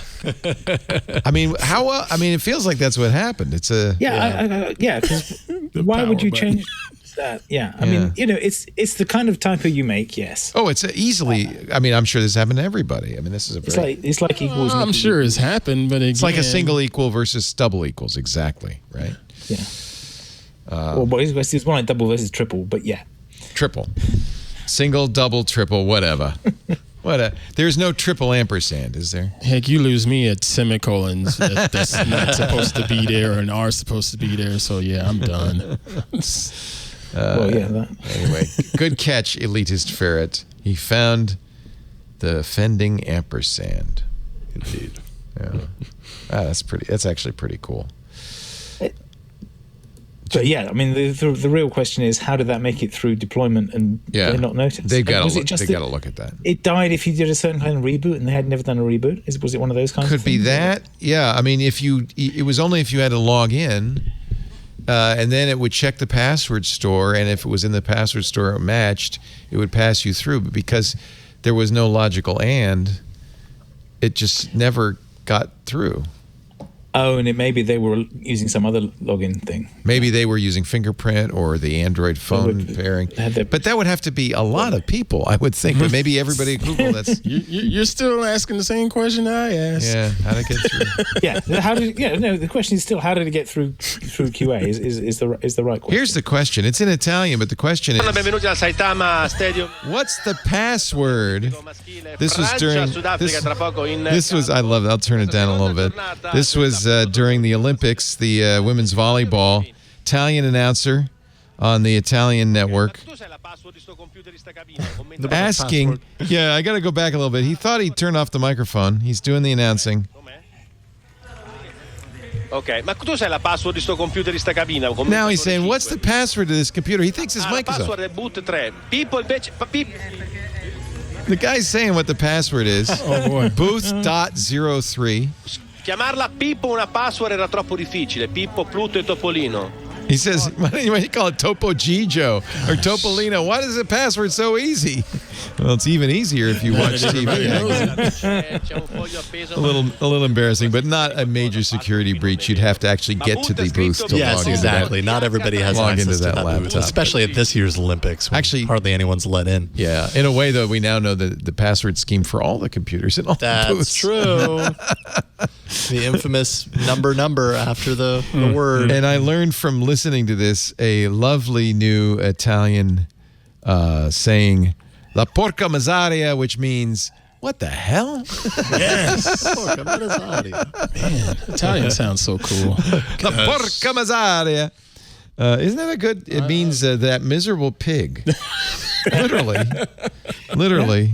But That's apparently, I learned how to swear in Italian when I was a young man. I used to play chess with an Italian international master, and every time I did a good move, which was rare against this good guy because he was very talented, he would the worst swear. It was always in Italian. And I said, "What is that?" And he said, "Oh, yeah, you don't want to." That's why I learned all of these. Yeah, I learned all of these, and I tried it last year when we were in Italy. I said it. We were in a traffic jam, and I said it, and everybody looked at me like I insulted the Pope or something. It was like that was a bad word I just said. You knew it was bad. You didn't know it was It had that to do with bad. a pig, and you always know how to make a scene. Where do you go, huh? I'm hoping La Porca Miseria is not too bad. Do some research. Maybe look it up before you go throwing that around. We'll see when the FCC sends us a notice here in a little while. On your next Model X or Model X or Model S, your steering wheel is going to look like you're flying Like the a Boeing 737. yeah, or maybe an Formula One race car.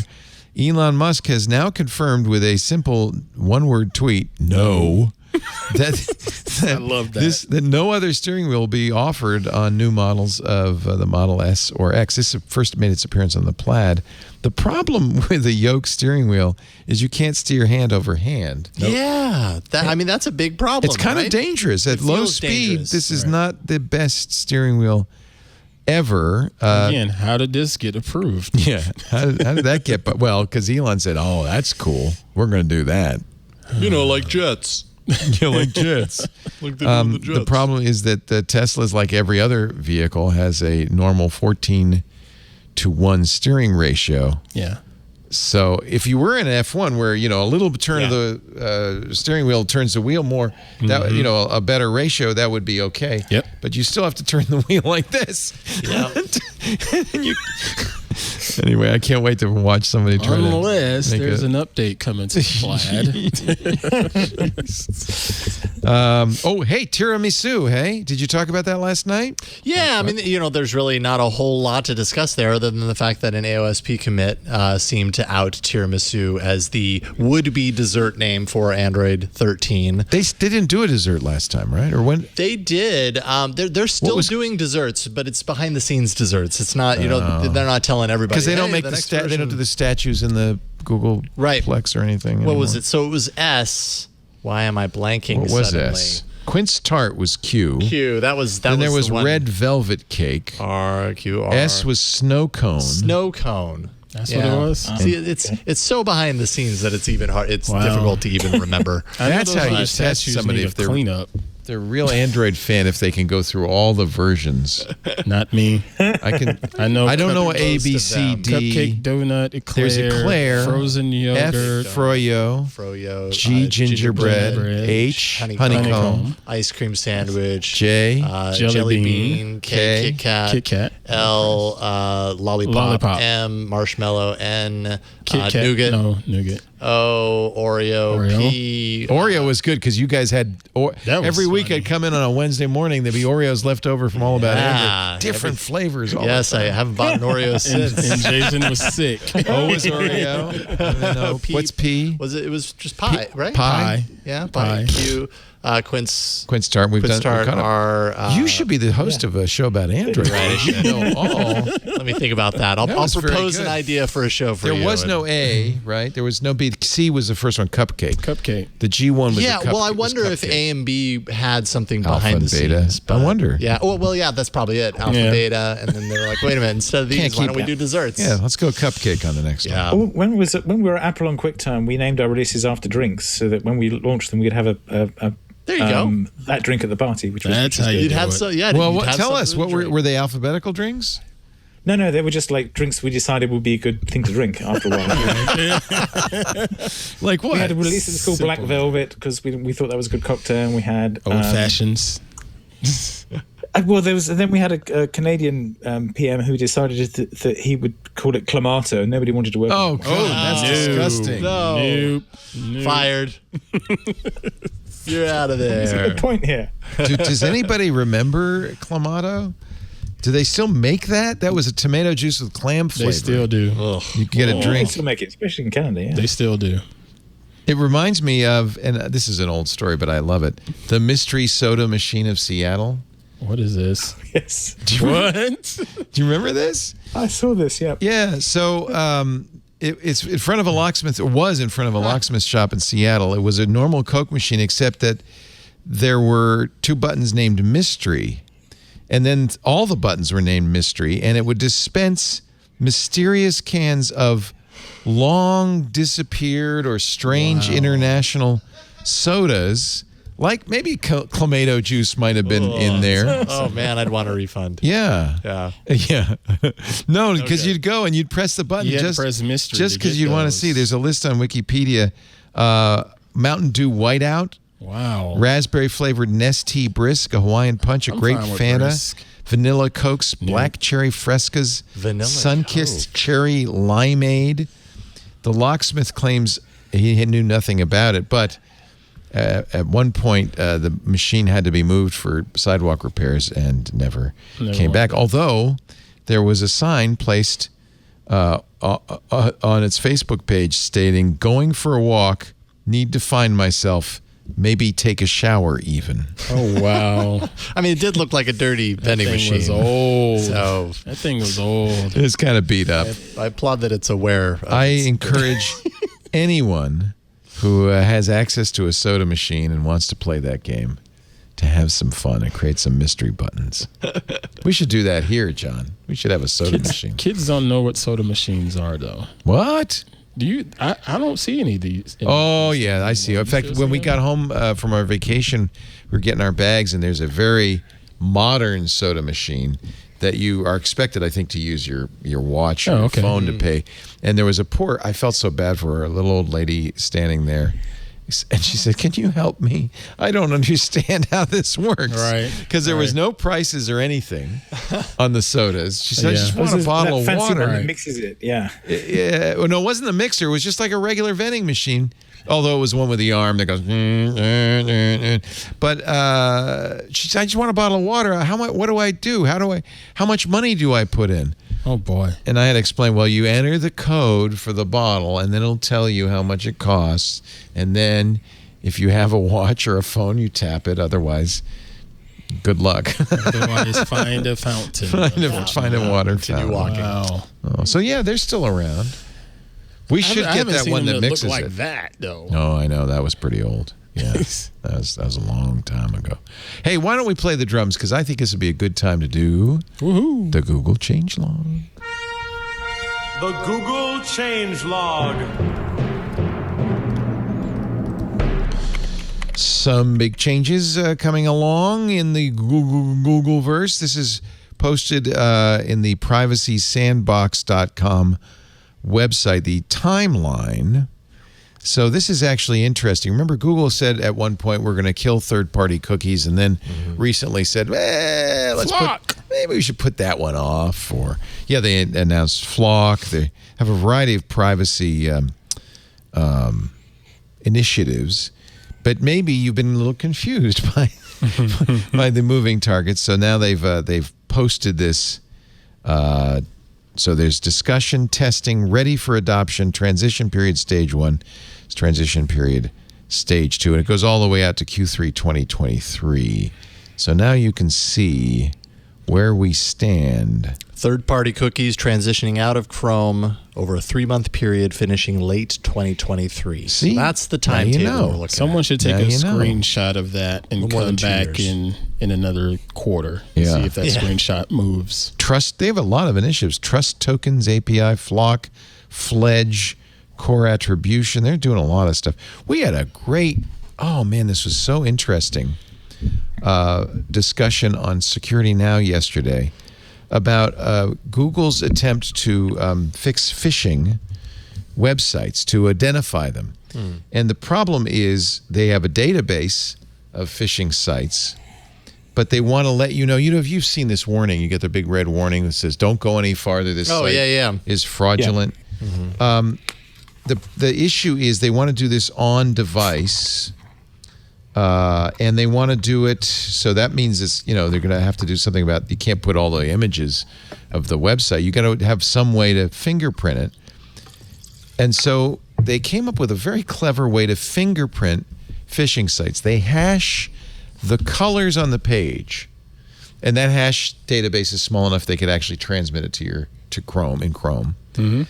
And then when you go to a site, the other thing that was fascinating about this post was, I'll see if I can find it. They described what you needed to do to hash the colors on the page in a reasonable amount of time. Because if it takes an hour, the guy's going to go on the. So they say we can get it down now to 5 seconds. We hash the colors on the page. We check and see if it matches the hash of a known phishing page, and that's how they know.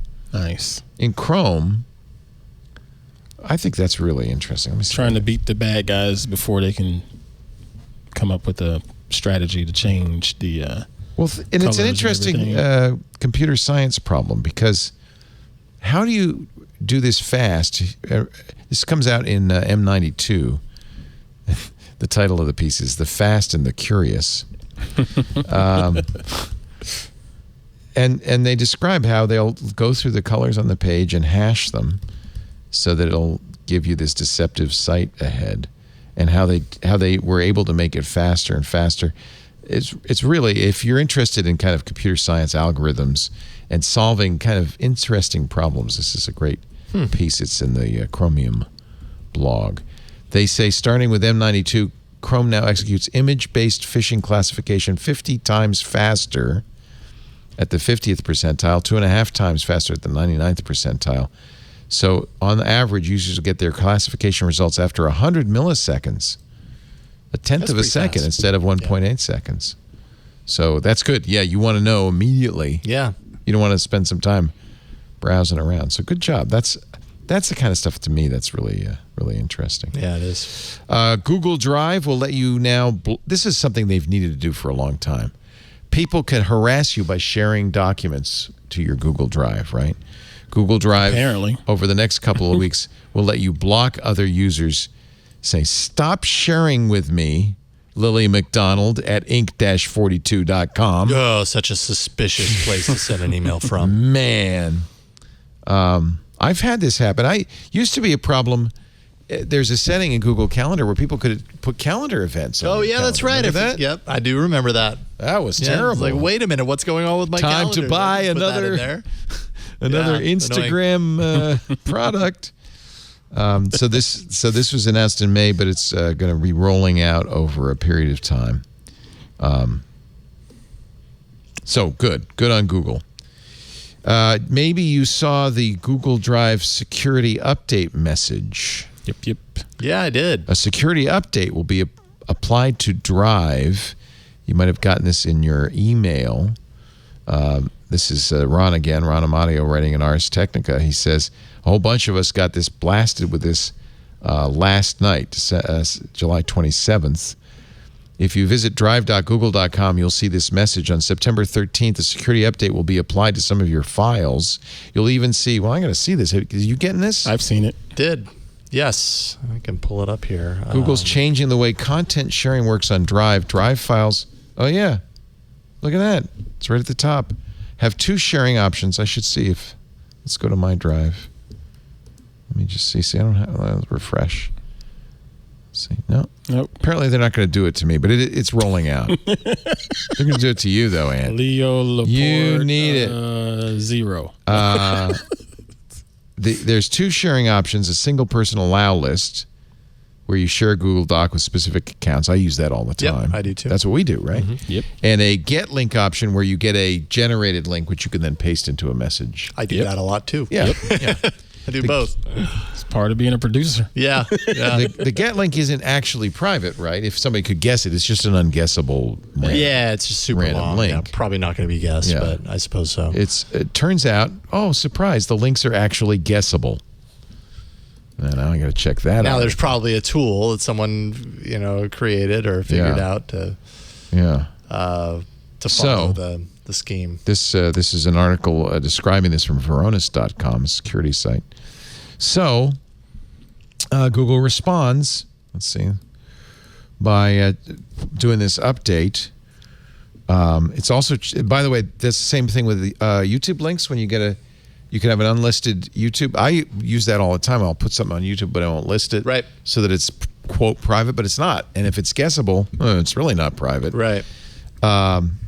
In 2017, YouTube rolled out an update to the system that generates new unlisted links, which included security enhancements that make the links harder to discover. That's what Google is going to do. They did it on YouTube in 2017. That's presumably what they're going to do in Drive. It adds the new link scheme adds a resource key to the end of any shared Drive links. So it's just another big long hash. We took your long hash. We doubled the size. We replaced it with another even longer hash. That's oh my gosh. Yeah, that's really what they did, right? Yeah. Resource key equals whatever you got to do to make it more secure. Yeah. I guess it doesn't matter to me. Okay. So, if you head to update drives in a browser, you'll see a list of your impacted files. If you mouse over them, I presume those are files you've shared that way. Yeah. You'll see a button to remove or apply the security update, and that means after September 13th, that link you shared with people will no longer be good. You'll have to send it again with the new resource key. Interesting. Nothing wrong. All right.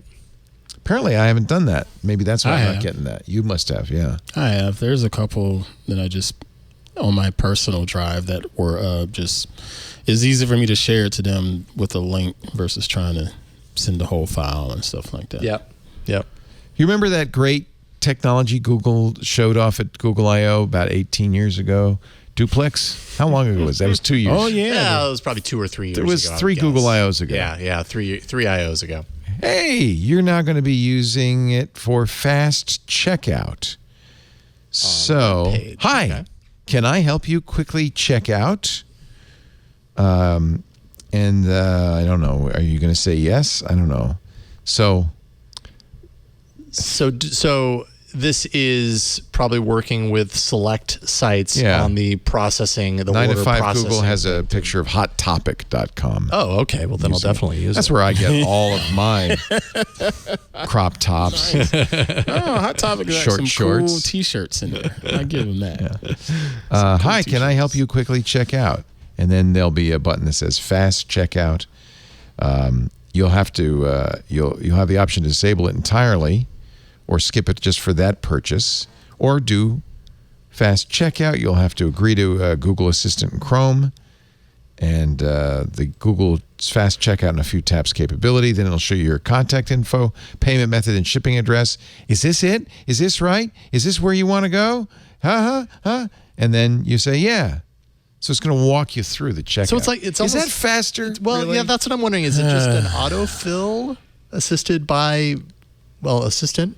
And that's kind of what it sounds like. Well, you'll be able to turn it off. Remember when I was telling you about China looking at us Americans and the stuff You're that we're too putting- lazy to check a box and confirm your address. You want somebody to walk you It through is it? that hard for us Americans to do this. It isn't, but I guess it's now I'm more thinking accessibility. it's not for us. Yeah. Right. It's for accessibility. It's for people who are confused by the process. Sure. And frankly, it's in Google's interest to make it easier to shop online. Yeah.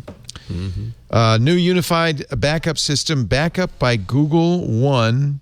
I'm a Google One user.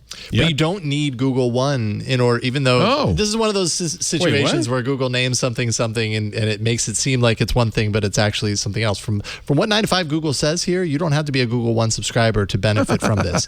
They are upgrading the backup system for Android to include a few things. What is it? It's more granular. MMS photos and videos.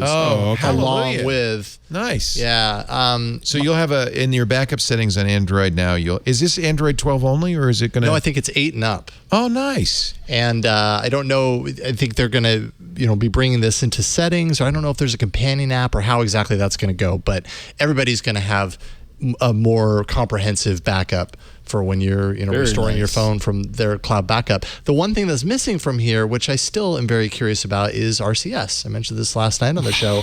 RCS messages still not backed up by Google. Still very hard to back up using other backup apps like they're SMS encrypted, right? Backup. Is that the problem? I believe that's the problem. But as more and more of these phones, especially here in the US, now we've got all the carriers dedicating themselves to RCS or Android messages. So we're going to have a lot of people communicating via RCS chat here in the US. That means more messages in our app that are RCS. So how do those get backed up?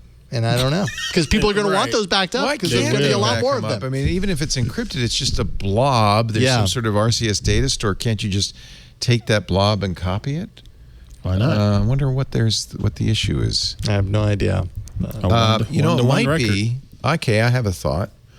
The key to that RCS encryption stored on your phone in a secure enclave cannot be copied. They don't have access to that. Mm-hmm. So you could copy a blob that you couldn't decrypt. Right. Does that make sense? Yeah, that makes sense. Yeah. Mm-hmm. But people are going to want those messages. Don't encrypt them. Yeah, you said you wanted to encrypt them, but no, you don't, apparently. Yeah, totally. You really want to back them up and let us duplex call what do you and want? read them Tell back me what to you really want here. What you want. User. Our phones. YouTube creators can, finally apply to test the Stadia crowd play beta. This is one of the things that they touted with the rollout of Stadia. Yeah. And now it's starting to open up. Audience participation, says Stadia, like you've never seen it before. Crowd play allows your friends and viewers to jump into the game and play alongside as you stream. So you can give them a link that is not just a link to your video, but a link to where you are in the game. And they can join your server and play. So cool. That is a really neat feature. I remember when they announced this, I thought, that's really interesting. Yes. But here we are a couple of years later. At least we're seeing it. At least it isn't removing the fence from photos. So you do have to apply. And you obviously have to have a Stadia account and a Google YouTube account. And they ask you to list which games you'd be interested in. So I think it sounds like you have to have cooperation of the game platform. Right. Yeah, that makes sense. Android Studio Arctic Fox is now available with Wear OS pairing and Jetpack Compose. Would you explain this to me? That's dev talk, right? Yeah, this is all developers. Android Studio, the next major version, Arctic Fox. I couldn't tell you a whole lot about it personally. I'm not a developer, but I'm assuming this means. At least I'm hoping this means kind of some of the new Wear OS stuff. That's the IDE for Android, right? It's one of the IDEs. Yeah. And it's actually, I don't know, I'm not a fan. I'm not a big IntelliJ fan. It's based on IntelliJ. But I think it's probably widely used in the Android developer community. And of course, if you're going to have a new Wear OS, you got to have an emulator. Yeah. So, that's one of the things that comes with Android Studio. I've been playing a little bit with Flutter. I'm actually very interested. Have you tried Flutter at all, Kevin? Oh, you're muted. No wonder we haven't heard a thing from him. Oh, there you go. well, I thought you were just ignoring me. I'm so sorry. I did walk off to let the dogs out a few minutes ago. That's probably what it was. We heard a lot of barking and we muted you. Yeah. I haven't played with Flutter yet. No. Dart plus Flutter is their cross-platform for Android and iOS development tool. It also lets you actually develop web apps as well. It's pretty. It's one of those like platform things, but I haven't played with that yet. I'm just impressed. I'm impressed. It's a framework, and it's very detailed. I haven't gone deep into it, but it seems pretty darn good. It even has the capability of putting in native widgets for iOS or Android, so all your iOS apps don't look like material design apps. All this object-oriented stuff all looks the same to me, sir. It is. It just looks the same. It's funny. Yeah. I mentioned this on another show, but I've been doing functional programming for so long that when I'm looking at Flutter and I see that you're assigning a value to a variable and then changing it, I'm going, you can't do that. That's wrong. It's so funny how you get in your head that old school, yeah. Oh my God, they're changing the value of that variable. What are we going to do? I'll get over it. And finally, this is related. This is Jetpack Compose. Yeah, that's just part of Jetpack Compose, yeah. Okay, so this is a UI building tool. This is actually important too. If you're going to, nowadays when you're designing software, really a lot of it is about UI and all these widgets. This makes it much easier to design an interface. So nowadays that's what hooks people in. Yeah. With the exception of Snapchat. Snapchat did a really good job of keeping people interested in their app, even though their UI is by far one of the worst I've ever seen in my life. It's intentional. I'm convinced. You know. Yeah. Exactly. It's totally intentional. Yeah. Because then the people who know are on the in, right? They're part of the club. They get to be kind of, hey, they're elite. How do you send this? And they get to say, let me show you. Right. And then you're in the club. And I'm totally convinced that's Evan Spiegel's idea for growth hacking. Make it hardly impenetrable, but then teenagers will share it, and it's just brilliant. I think it's brilliant. Keep those old folks out. I may be giving them too much credit. It might just be a sucky UI, but so Jetpack Compose 1.0 is out. It's official, and you can start using it in your Arctic Fox Android Studio, and that's the Google changelog.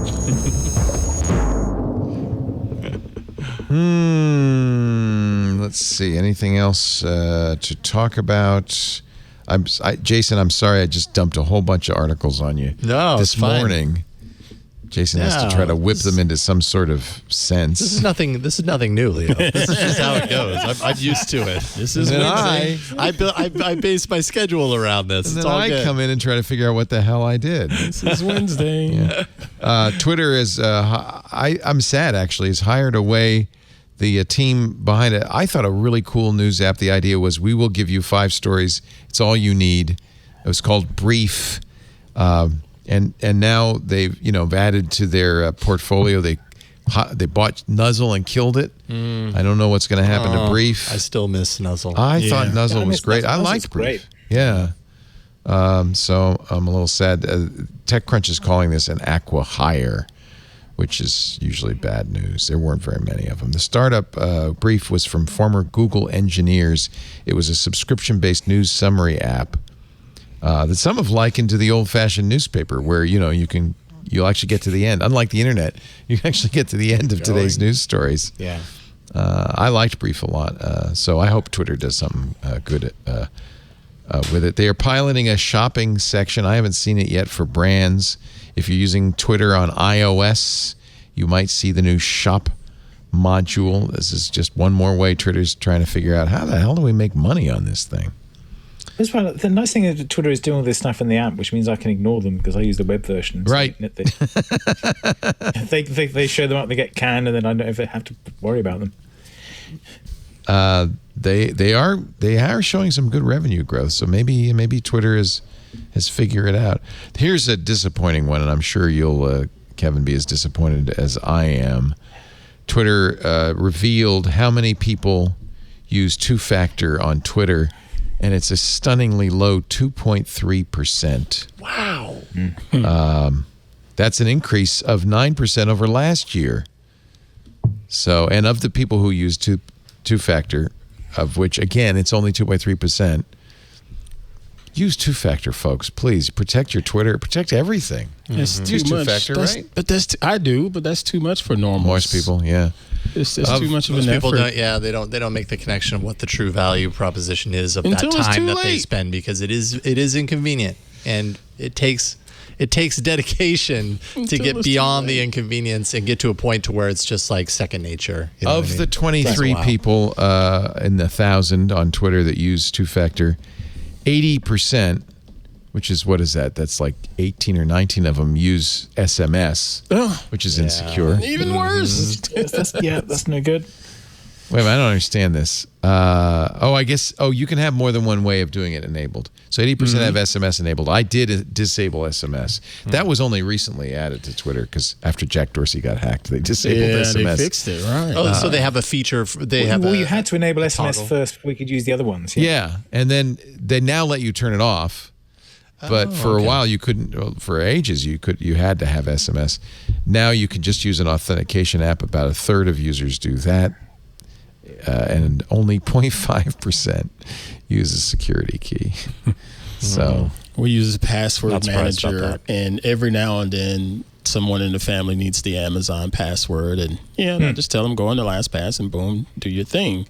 And then they get that, I need the one-time password. Yeah. And I say, that's on purpose. Come yeah, here. you can't. Good for you. Here's the code. Because I have to confess, there are a couple of accounts I turn it off so that Lisa and I can share an account, and she doesn't have to call me and say, "What's the authenticator?" I have to solve that. There should be a way to family share authentication. I think you could actually, if you both probably can. When you create it, you both need to take a picture of it or something. Right. Yeah. You probably can. But I like that little bit of security and control right there. Especially when you're dealing with credit cards and stuff. Absolutely.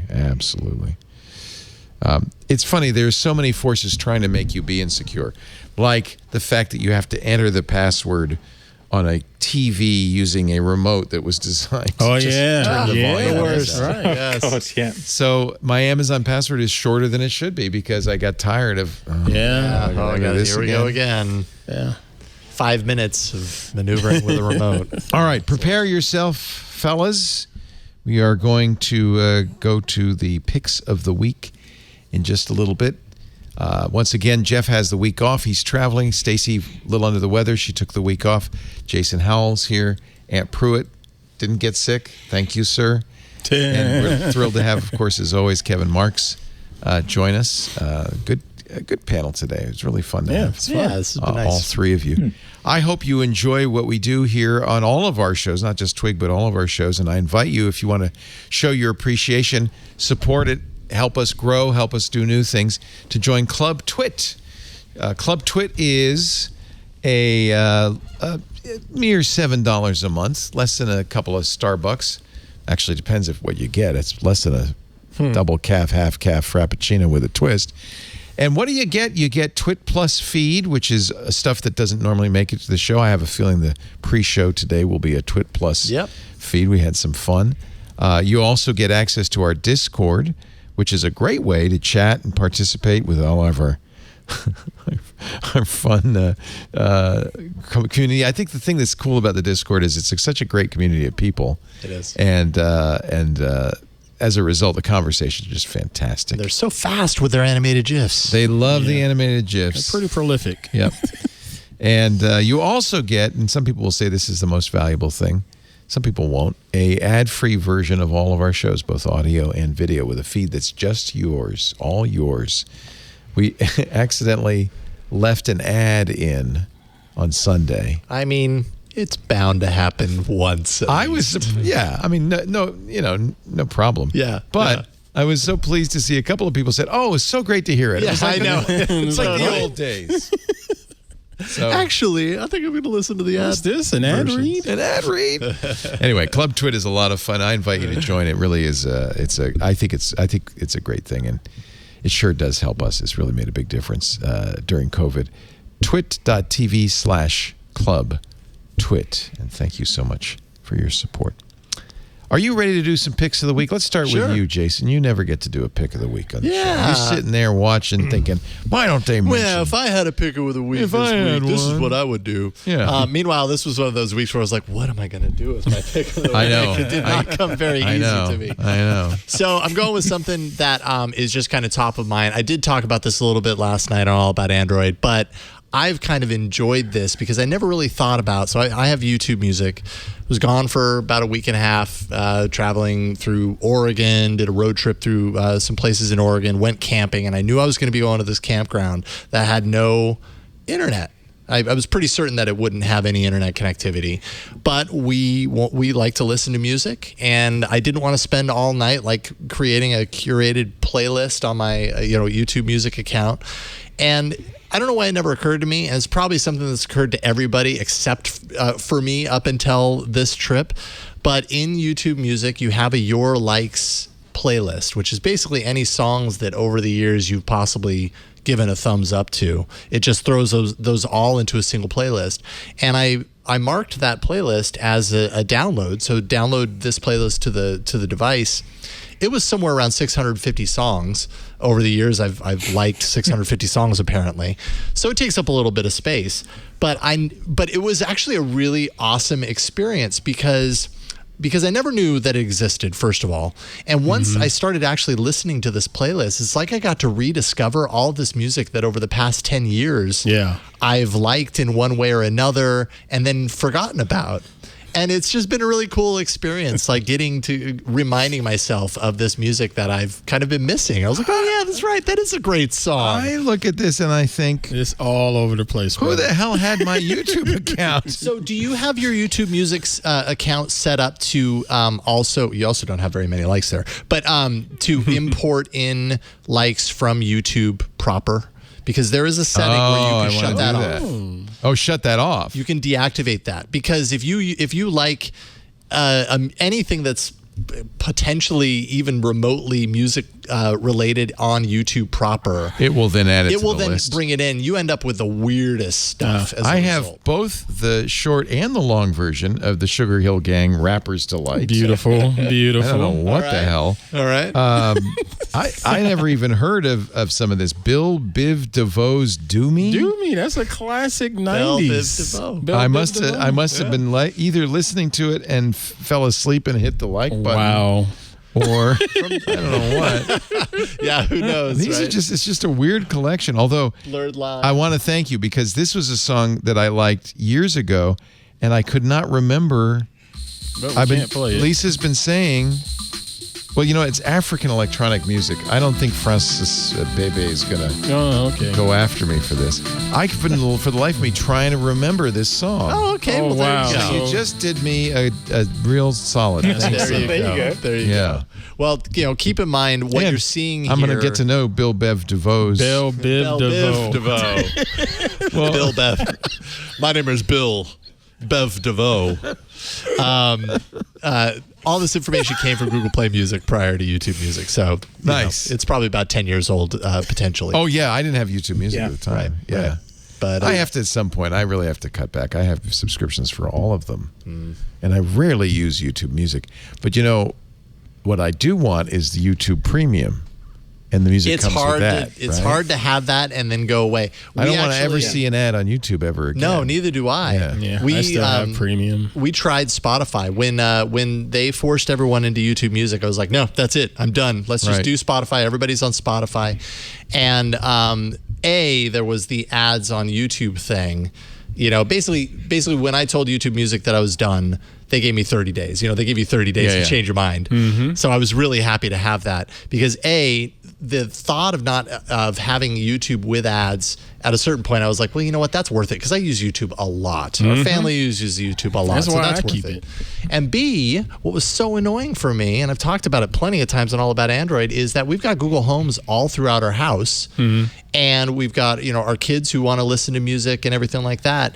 There was no easy way with Spotify, and I tried everything to make it so that they could listen to what they want in one room, and I can listen to what I want in another room without it getting interrupted. We had a Spotify my family account, and it still did it. And at the end of the day, we were like, you know what? That's a bug, right? What's that? It's got to be a bug. I don't know. Some people say they can get it to work. I couldn't. And Maybe at the end of the Spotify day, only allowed you to have one maybe. I don't know. stream at a time. Because I have but why on a Spotify family I have Spotify Family because I opted not to go with Google YouTube Music. Yeah. And on my phone, I'll see notifications of Jake listening to something in his room versus me listening to a podcast on one of my low speakers or whatever. Yeah. Is everybody voice activating these things? Yeah. And it so just fires I don't know up. what the difference I don't know. is.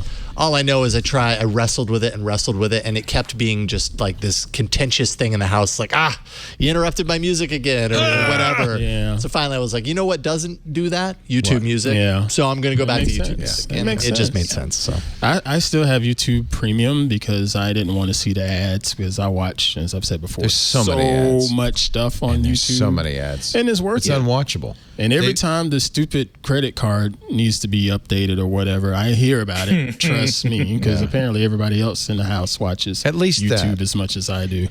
The thing that I resent, and somebody in the chat room saying this, I pay an ungodly amount for YouTube TV. Yeah, well, it's Could you pricey. please give me ad-free YouTube, I agree on that. no With that- kidding. That really makes a lot of sense. but not? Yeah. I So agree it's on that.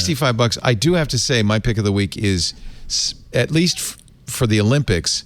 Upgrade if you have YouTube TV to 4K. It's going to be down in a year. If it's going to be $20 a month on top of 65. Wow. That's insane. Wow. But for now, you get a 1 month free trial, and the first year is only $10 a month. But at least do it for the Olympics, because I have to say, 4K HDR on a lot of this stuff bet that's is gonna be beautiful. fantastic. And the DVR for the Olympics is great. I'm recording everything. Yeah. So it's really easy to add stuff, and so it's really helped us because the other thing is the recordings. If you just say record all the Olympics, it's getting it from every NBC entity, and we'll have the earliest play. So sometimes they're tape delaying for prime time, but you'll be able to see this earlier because it was played on NBC Right. 4K2 in the middle of the night. Yeah. And so that's really nice. So at least for the Olympics, if you're watching the Olympics and you're a YouTube TV subscriber, it is worth. You get a free month turning that on. And I have to say, it looks good on my 4K TV. Nice. So I know a lot of it is upscaled 1080 or Still some looks of it good. is down. Some of it is shot in 8K, downscaled to 1080 for the transmission, then bring back up to 4K. We got a long way to come, but it does look, I think, a lot better, especially on YouTube TV. And you know what? They're smart because I think I'm going to end up being hooked on watching you're gonna get used 4K of to that. everything else. That sharp. Not 4K everything's image. 4K, but because of streaming and because of the imminent ATSC 3.0, I think a lot of even local news and stuff is going to upgrade to 4K. And yeah, once you get used to that, you don't want to go back. It's hard to go back. You don't want to go back. Indeed. Yeah. Let's do Kevin Marks next for his pick of the week. Well, you made me think of a couple of things there. I mean, the YouTube music is something I actually found was good from. I'm looking at the playlist it makes. They're not bad, are they? They're not bad. But also the point is you can play stuff that's on YouTube that isn't label stuff, Right. Which is also a great thing. So I've got one of my links is it's a link to a Blogspot blog, which is a wonderful thing to link to these days. It's a list of all the John Peel sessions that are on No YouTube. kidding. Look at this. Oh, So really cool. who's if you don't know who John John Peel? Peel is, John Peel was a DJ in the UK who did the late night show on Radio 1, and he would get bands in to do recordings before they were famous a long time. And so what you get is bands you've heard of and bands you haven't heard of as well. But what you get is early live versions of their songs, but you probably shouldn't play them because you're going to get shut down. But you can play them at home. You can play them at home, and also they're YouTube. Is it a radio show or is it just the songs? It's a radio show, so it is usually just the songs, but they're on YouTube, and then you can thumb them up and they'll go into the Oh, other list. look at all this. But it is like 30 years or so of recordings of bands just around as they were becoming famous, and some of them would come back and do sets later. Wow. But it's often a version of a song that is a classic song, but it's a live version they've done in the studio at the BBC. Yeah. So it's not like listening to the live songs that you get on YouTube where it's a recording, a scrappy recording from a live gig. These are actually sort of recorded in a BBC studio by BBC engineers, but the band playing that. So they're often very interesting versions of the songs. And you could play these on your YouTube Music. Yeah. How do you, if you're doing it through the YouTube Voice, would you request Peel Session? If you just search for Peel Sessions, you tend to find them. That's the other tip. If you just search for Peel Session and a band name, if they were all if they showed up in the UK ever, then this is a great link. Thank you for sharing this. Yeah, this is a gold mine. Wow, this is just like deep cut stuff. Yeah, but a lot of bands everybody will know. I mean, there's some really, if you're an Echo and the Bunnymen fan from 85. Actually, there is no Echo. Oh, there is, from 1979, 1980, 1982, 1983. This is great. This is like gold. Wow. Yeah. No, so because basically he had the late night show on Radio 1, and he would break bands. They send him in tapes, and then he'd bring something in to record sessions. So this goes back to the 60s, some of it. Yeah. Oh my God.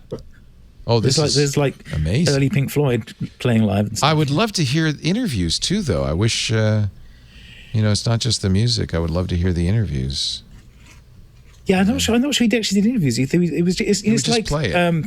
It's like the Tiny Peter Desk things Green's they do Fleetwood now. Mac from 1967, one of my favorite bands of all time. Can't wait. Oh, I know what I'm doing tonight. There's no Valheim in his future. Well, this is what you listen to while you're playing Valheim. Exactly. That's the beauty of Valheim. The soundtrack is yours. That's cool. I mean, this is the nice thing about YouTube Music, in that it ends up having all these weird things that other people collate because of well. YouTube. Yeah.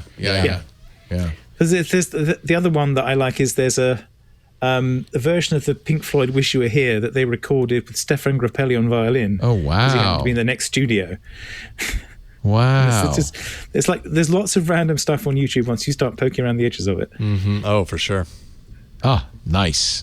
Very cool. And you also mentioned earlier in the show Douglas Adams' Hyperland. That exists on archive.org. It's an off-air recording from the BBC in 1990. I'm a huge Douglas Adams fan. I became aware of him when public radio in the U.S.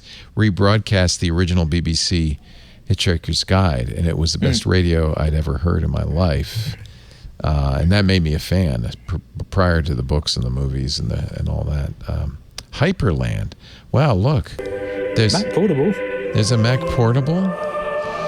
This is great. Oh, I know what else I'm doing tonight. It's a time capsule. No, and it is fascinating because it's made by friends I work with. We ended up working neat. when I first started when we left the BBC. But it was him trying to give across the idea that interactivity was coming, but the web hadn't made it into consciousness yet, because this was made in '89. Right. So it's interviews with lots of, it has Vannevar Bush, and then it has interviews with. So this is nonfiction. It's not, well, it's nonfiction, but he's telling it in his own weird way. So he tells it as he's having a dream, and he throws his TV into a junk heap, and then and then the avatar guy shows up and talks to him. So it's kind of fun. Like walking to the nearest scrap heap and throwing the wretched object away. How is the TV still on? What is it plugged into? It's a dream. I don't understand. This is great. I can't wait. Nice. And he has Tom Baker as his intelligent agent. So. Oh, even better. Doctor Who. So this is Douglas Adams' Hyperland, and you can find it on archive.org. And what's sad is there's only 5,000 views. Meanwhile, Gangnam Oppo Style is up to 18 billion. So it just shows you. Thank you, Kevin Marks. Love having you here. Ant Pruitt, as always, wraps us up with his pick of the week. Well, I'll be brief.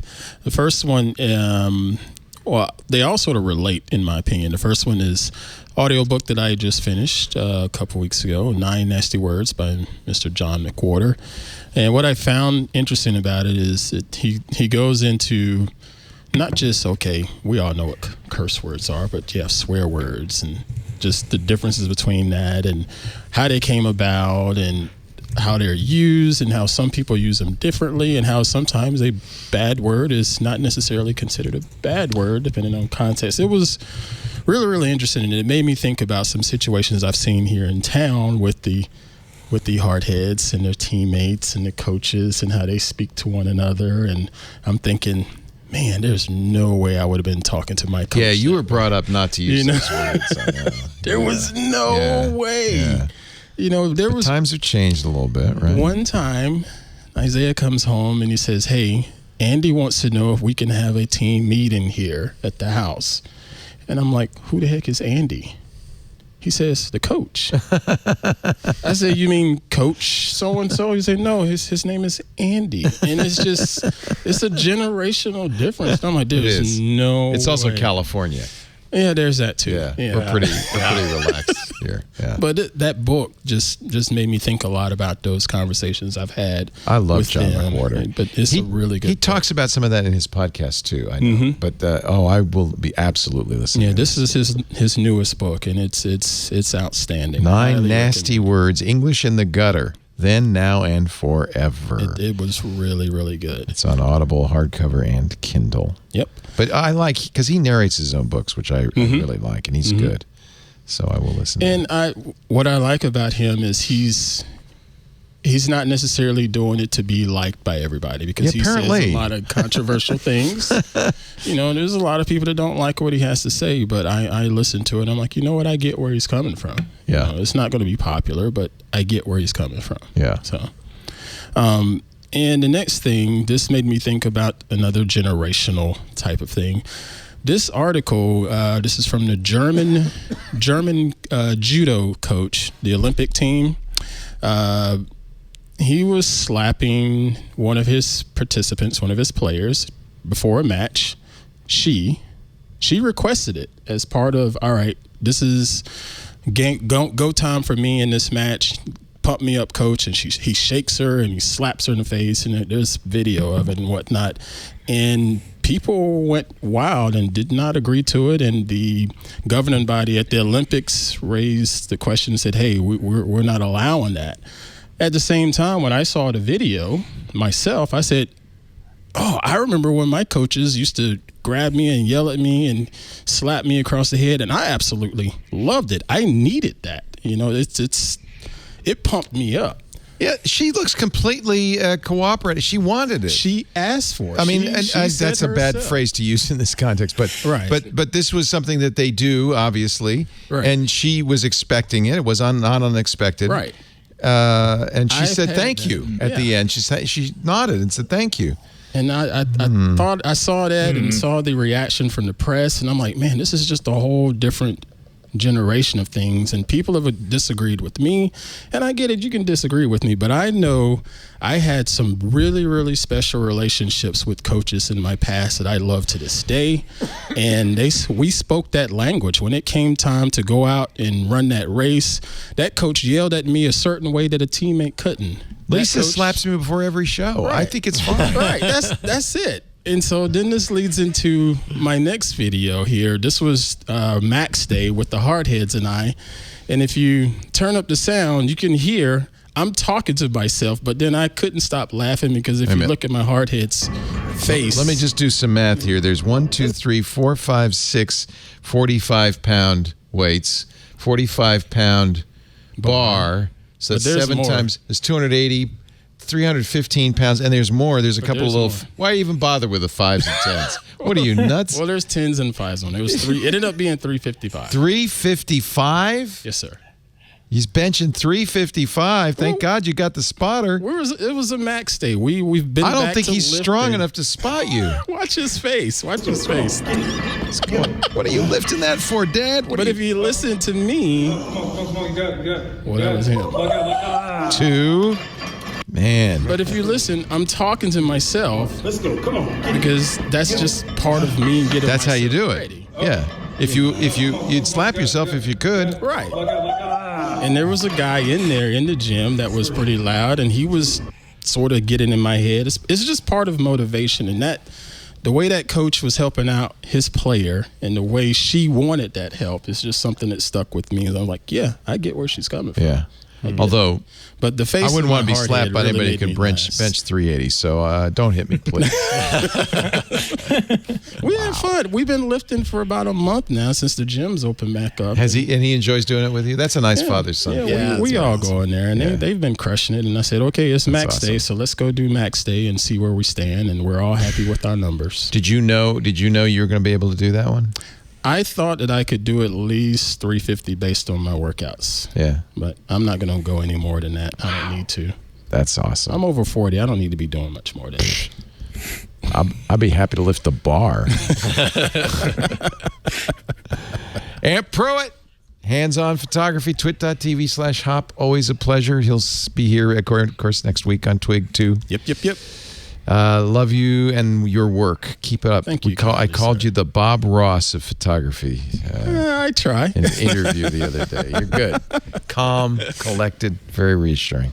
Unless you throw me in the weight room, I'm not so calm. Yeah, I never saw Bob Ross press 350. I can tell you that right now.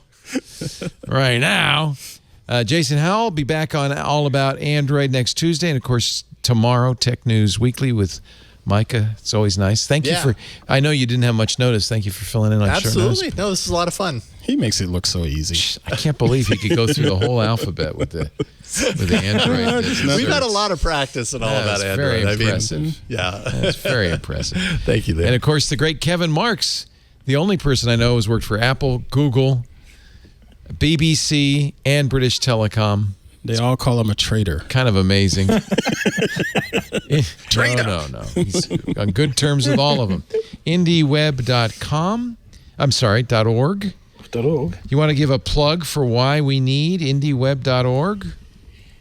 Well, IndieWeb is about having your own website so that you can build a list of all the songs that appear on YouTube or anything you want to publish yourself and not have to worry about it making its way through Facebook or having to buy adverts to show it to people. There's a lot of resources on IndieWeb for not only how you can make your own website and host it, but also how you can interoperate with others so that you can join a large and growing group, I think, of people who believe that we as individuals should be the people who make the web, not the big companies. And, of course, there's Indie Web Camp and their regular Indie Web meetings and pop-ups. If you want to go to the Homebrew website, club meetings, you can. It's actually very easy because they're on Zoom now.